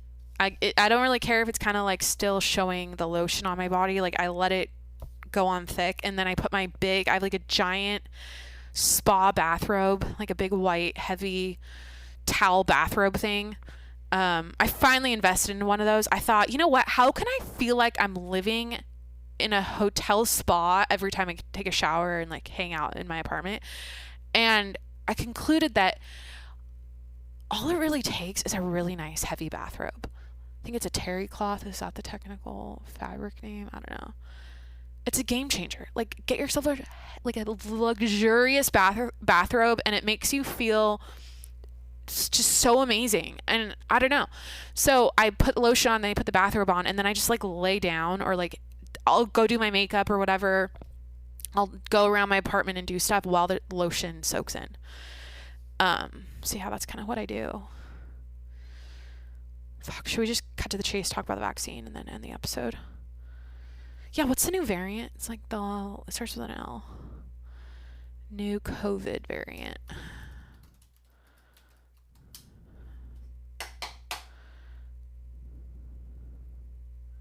Obviously, there's Delta.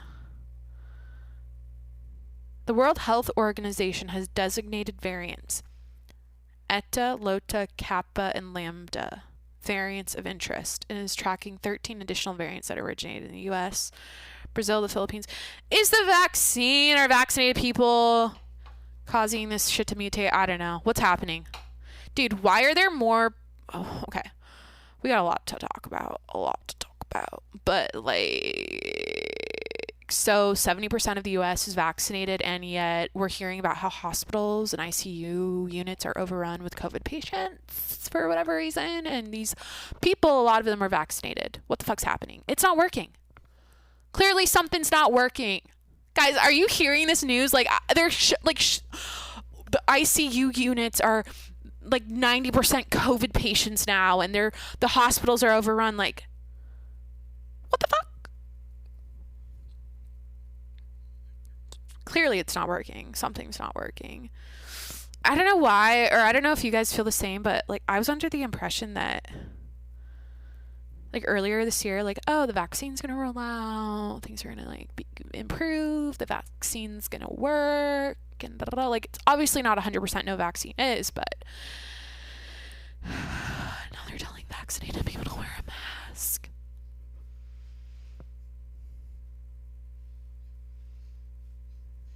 The fuck? So anyways, New York City, my mom's in New York right now. Like, actually in New York City, which is interesting because I'm talking about New York right now, and I don't know why I mentioned that. My brother just moved out there, so she's visiting him. But New York City has vaccine passports, and Mayor Bill de Blasio. So he put in place, you guys have probably heard about this, the Key to New York City thing, which is basically a vaccine mandate where you gotta show, like, there's an app. So when you walk into a restaurant or go to a gym or like a concert or whatever, you gotta show your app and they scan your phone to verify that you've been vaccinated.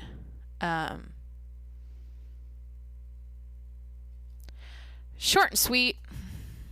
It's fucking stupid. That's my opinion. It's fucking stupid. I feel like it's a violation of our constitutional rights.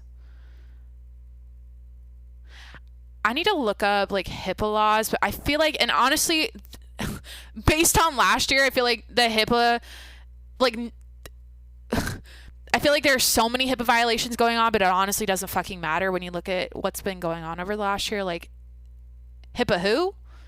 HIPAA violations, like, don't matter. Like, it's not even... Guys, and you have to understand, I'm not even an anti-vaxxer, but I think it's scary that, like, in New York City, the government is, like, they're taking away your freedom to fucking eat in a restaurant. Like, what do you do in New York City? You eat at restaurants. Like, so it's just, or like working out in a gym, you can't go in there if you're not vaccinated. Like you can't go into Joe's Pizza Shack in New York City unless you take an unapproved private drug. Again, it's fucking stupid. You guys know how I feel about it. And again, I'm not an anti-vaxxer. If you want to get the vaccine, get the vaccine. I think it's great. I think it's a good thing. I'm all for it. I'm not vaccinated. I don't know if I've mentioned that. I'm not. I just don't feel comfortable with it quite yet. And based on what's going on, it's... I'm not convinced. I haven't been convinced that I should take it. Because it's like a therapy. I mean, you have to get a booster. It's not a cure. It's not like the polio vaccine where you take it and then boom, you're not going to get polio. It's not a guarantee.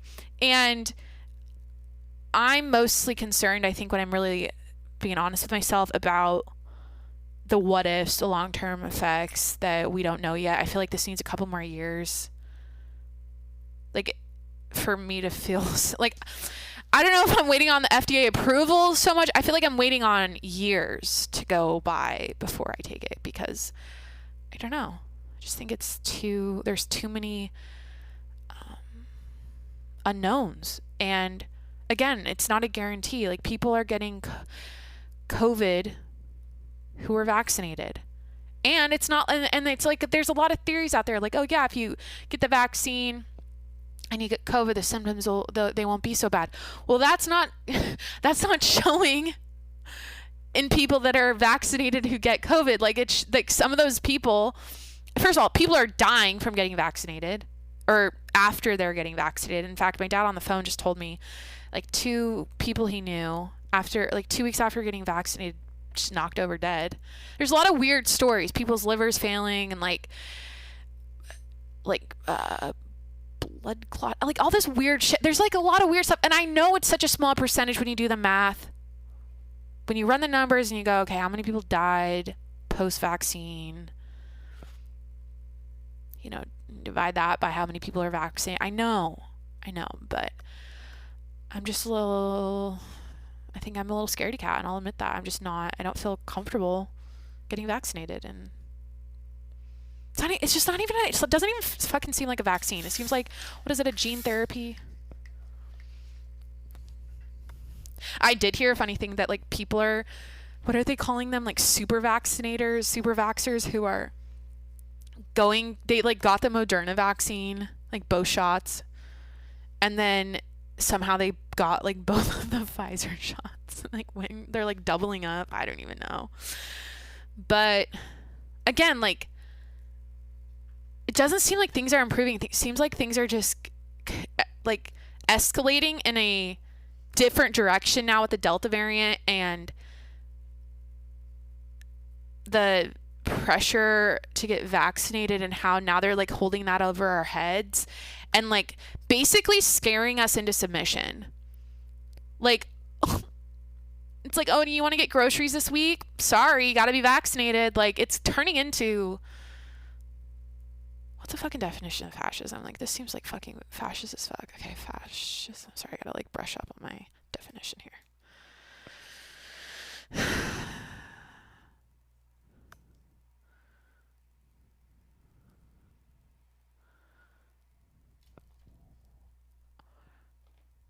Authoritarian ultra-nationalism characterized by dictatorial power, forcible suppression of opposition, and strong regimentation of society and the economy, which came to prominence in the early 20th century Europe.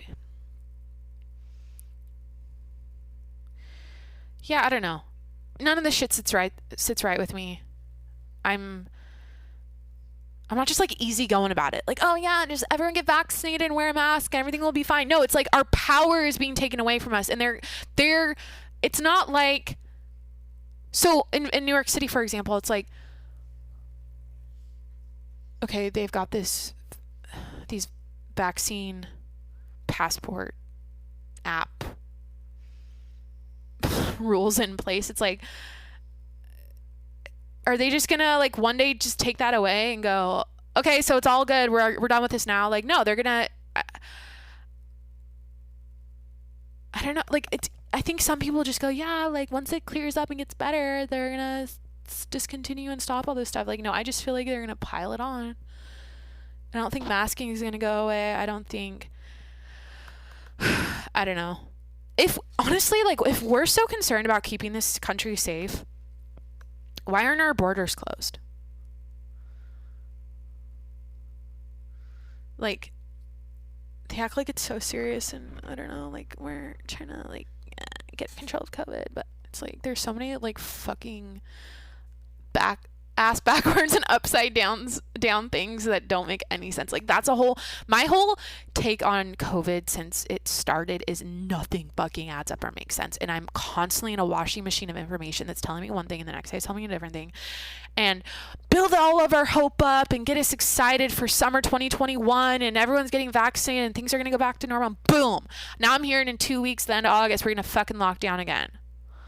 And I'm hearing about vaccine passports, and I'm hearing, you know, shit about the airlines and requiring vaccinations and all this, and companies doing the same thing to their employees. And I know there's so many people out there that are like, fuck this, I'm losing my job, no, I'm not getting the vaccine. And I don't like how people are, who can, like, I don't know, like critical thinking and people that are skeptical and are not sold on the science yet, or they have their hesitations and reservations and their concern. I don't like how those people are being labeled as like anti-vaxxers and like all they're Trump supporters and or whatever. Like, they're thrown into a box, and it's not the case. Don't you think that's positive? Like, people that are a little bit more, they need more time, or they want to think things through more, they don't feel comfortable. Like, not everyone's going to just be gung-ho to get the vaccine, something that's new, and again, we don't know the long-term side effects of. If you look at vaccine research, like, it's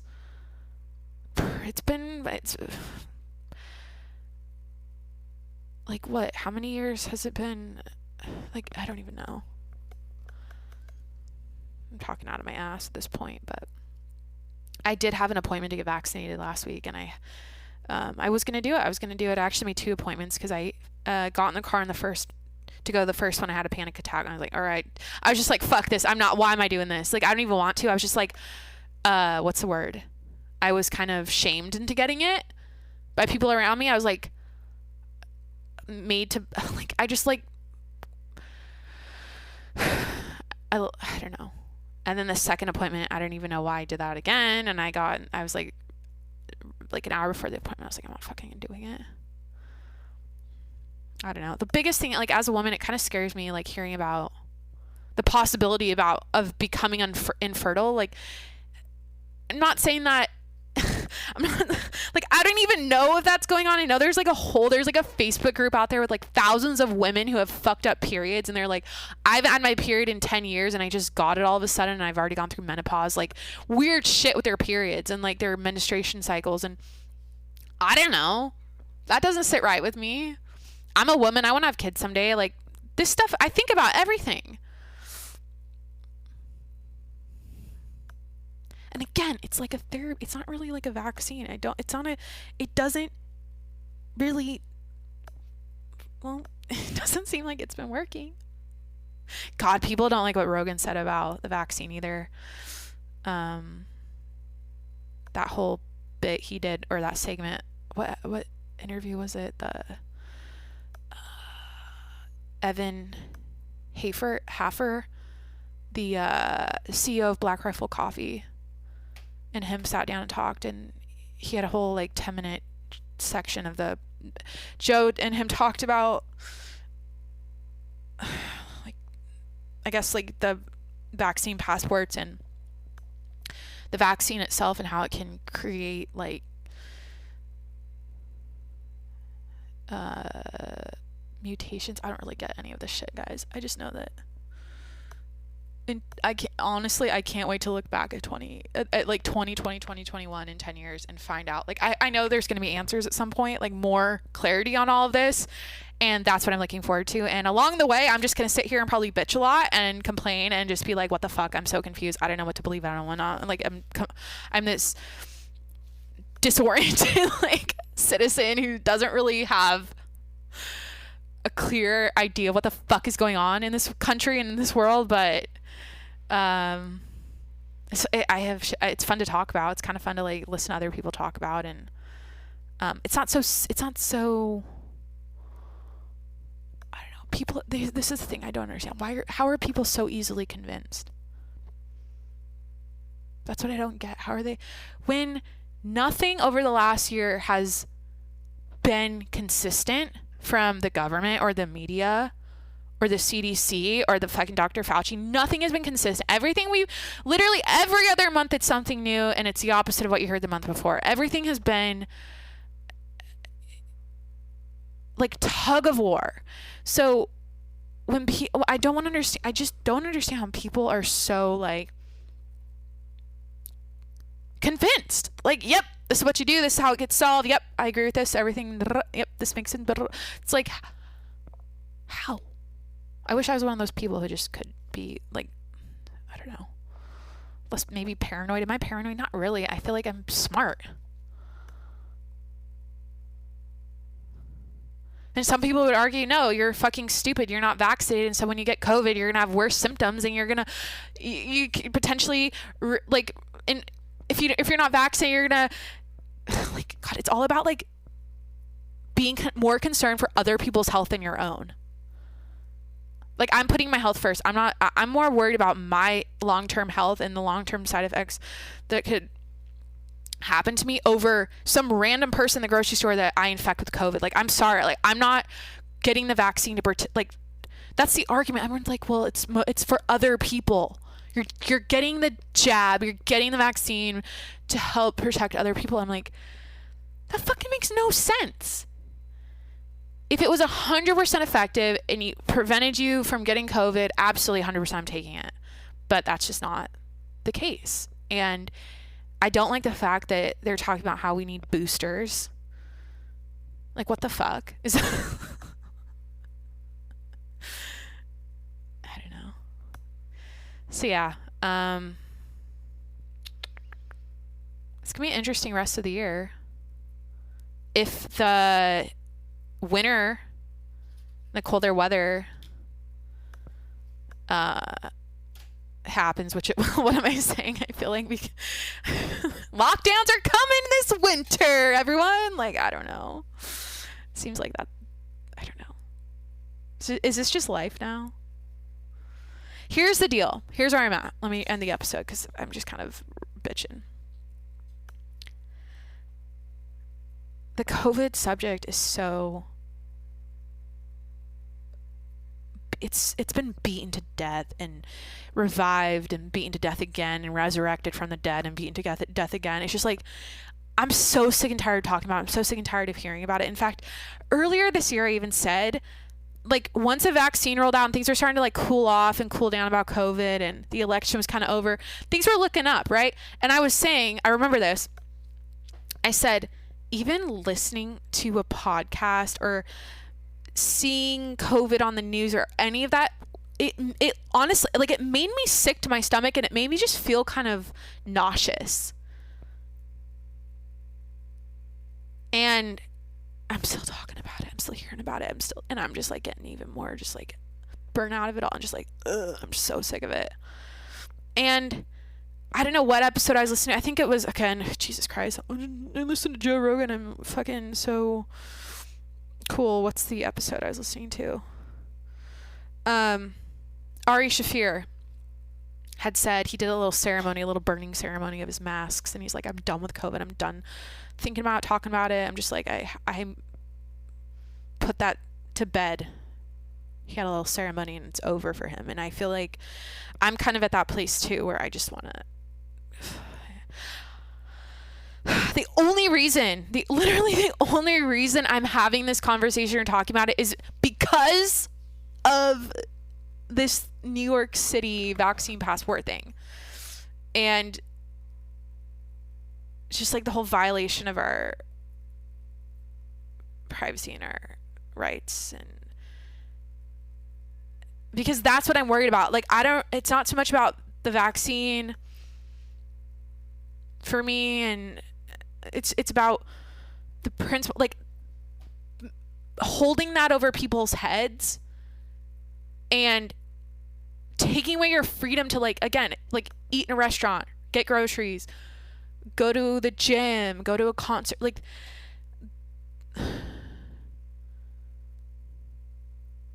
how is this even happening? Like,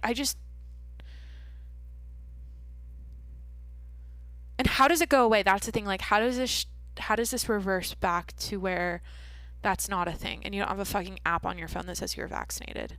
Are there going to be like special places like out in the middle of nowhere designated for people without a vaccine? They're far away from society. Like, are there going to be like designated, like, what the fuck? Like, what is the future of this? I don't know.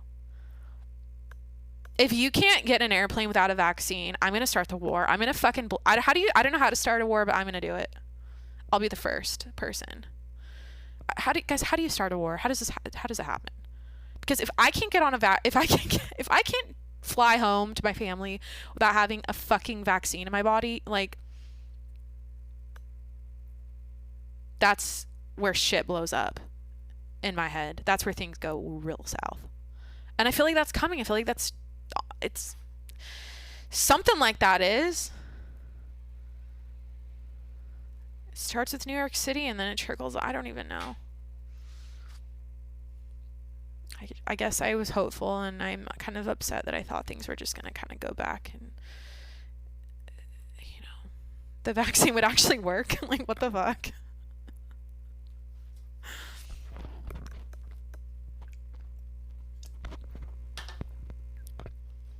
I mean, shout out all the scientists out there working their asses off. I mean, we fucking owe it to y'all. But get it right. Get it fucking right. Figure it out.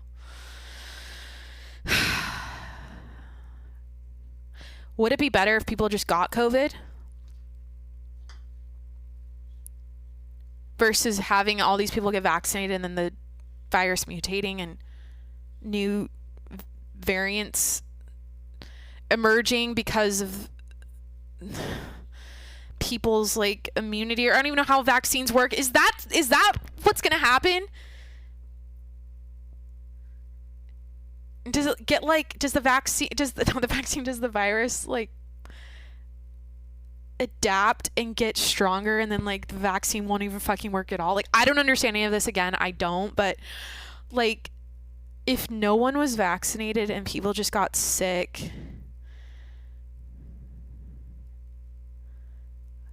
I guess it would still mutate. That's just how viruses work. But I don't know. I think vaccines make things kind of weird, or like it can be more like, I don't know. Guys, what time is it? Holy fuck. What else is on here? I think that's it. Jennifer Aniston says she eats one chip, a single chip, when she's stressed. Jesus Christ, that's something I wrote. That pisses me off. That's the thing that pisses me off this week. Jennifer Aniston eats one chip when she's stressed. Go fuck yourself. Like,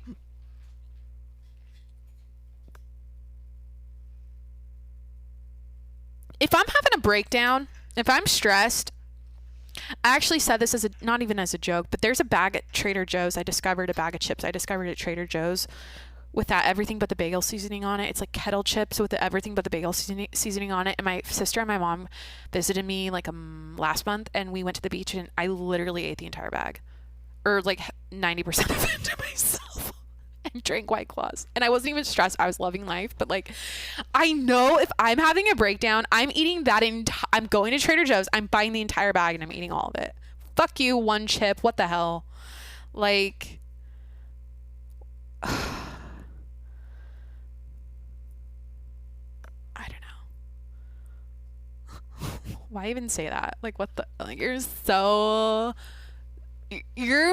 mentally tough, or like so self-disciplined to just eat one chip in your stress, Jennifer Aniston. Like, wow, I'm jealous of you, honestly. But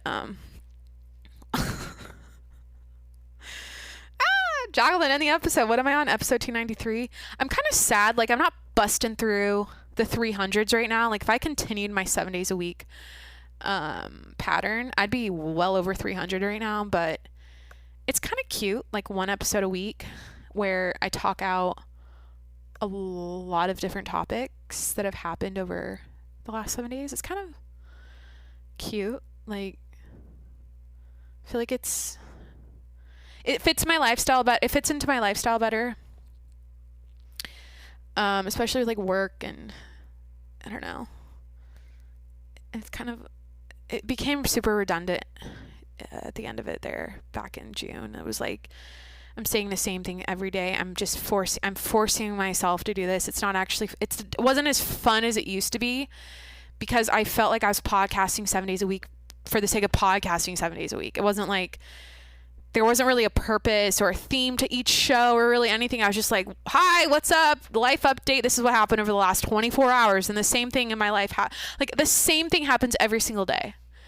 And it's basically like, yep, I woke up, I drank coffee, I walked my dog, I worked, I went and worked out, I went to the beach. Like, I don't know. Okay. That's it. Hope you have a great week. Thanks for tuning in. I hope you enjoyed this episode. Shoot me a DM about your,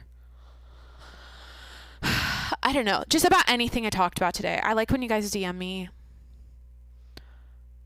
I want to hear from someone that is super supportive of Mayor Bill de Blasio's decision to put the key to New York City thing in place and those vaccine passports. Like, I really want to I need to hear, I hear a lot of people complaining about it. I want to hear someone that's like, this is why that's a great decision, and why it makes sense, and why every other city across the United States needs to do it too. Like, you know, I don't know.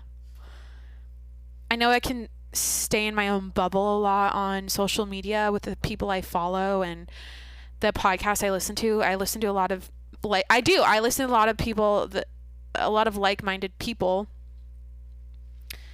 To myself, what people that think like me, I don't know.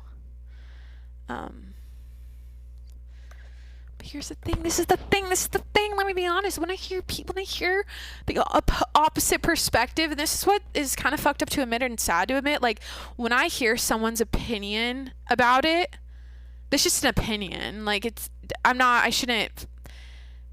really think less of them as a person, but literally when I hear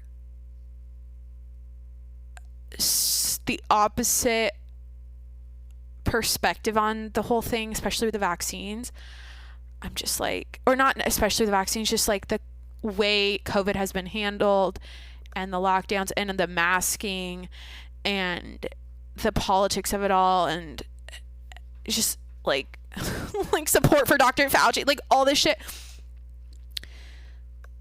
I'm like, I'm like, are you? I almost want to take their shoulders and shake them. I'm like, how the fuck are you? How are you? What the? Are you okay? Are you thinking clearly? Like it literally does not add up to me.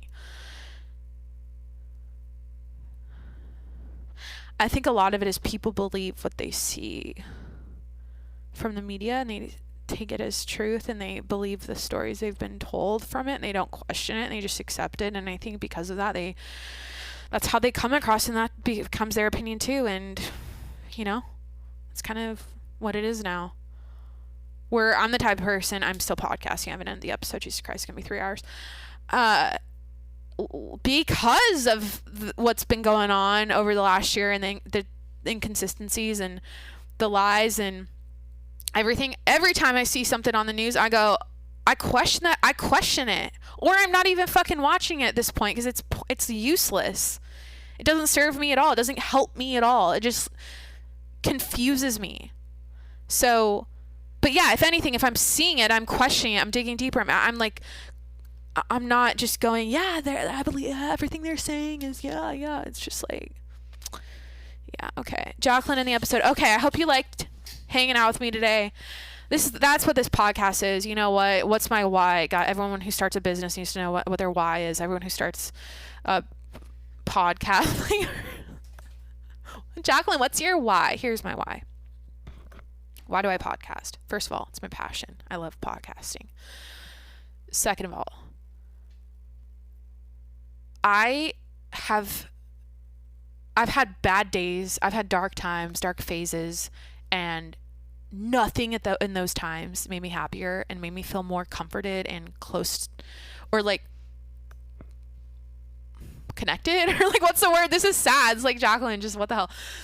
What am I saying? I turned to podcasts when I felt alone and felt kind of down and stuff, and I'd like go on walks at night, and I'd put on like a comedy podcast or a self-help podcast or whatever, and I always turned to them, and I always enjoyed listening to them. So my why is like, I want to be that for other people. And if you're listening to me, I feel like you probably relate to me in some way. You probably related to something I said today, and I want to find more of you out there, and I want to connect with more of you out there and virtually befriend you. This is so fucking like kind of cringy. Like, I want to virtually connect, but yeah, I just want to be like a friend in your ear on a regular basis online. And I don't know like most of you personally or in real life, but that doesn't really matter because I feel close to people that I've never met before on the internet, and that's the way it is now.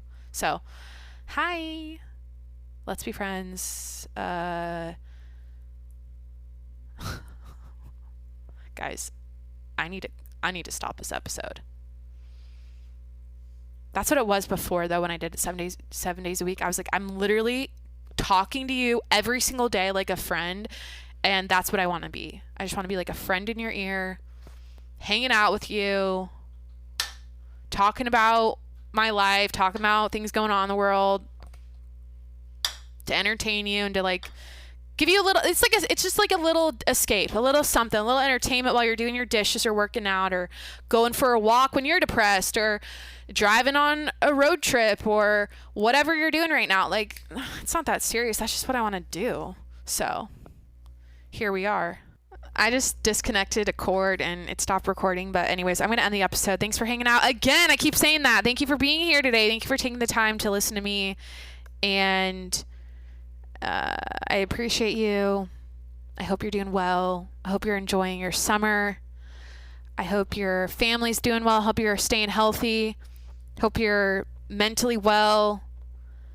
If you're not, go for a run, dude. Just go for a long run until you fucking feel amazing. Because that's an option. There's so many ways to work on your mental health, but I know breaking a sweat is like the best way for me. And podcasting, I love podcasting it. Dude, Jacqueline, end the episode. All right, I love you a lot. That's basically what I'm trying to say, and I hope you're doing well. This has been episode 293 of the Jacqueline Monroe Show. I'm here every Sunday. Make sure to hit that subscribe button if you haven't already. Leave a review on the Apple Podcast app. Please. That's your homework today. It helps me out, helps people find out about the show. And to keep up with my day-to-day life, if it's not obvious, follow me on Instagram at Jacqueline Monroe. That's it. I hope you have a great day, and I'll talk to you next week. Okay, bye.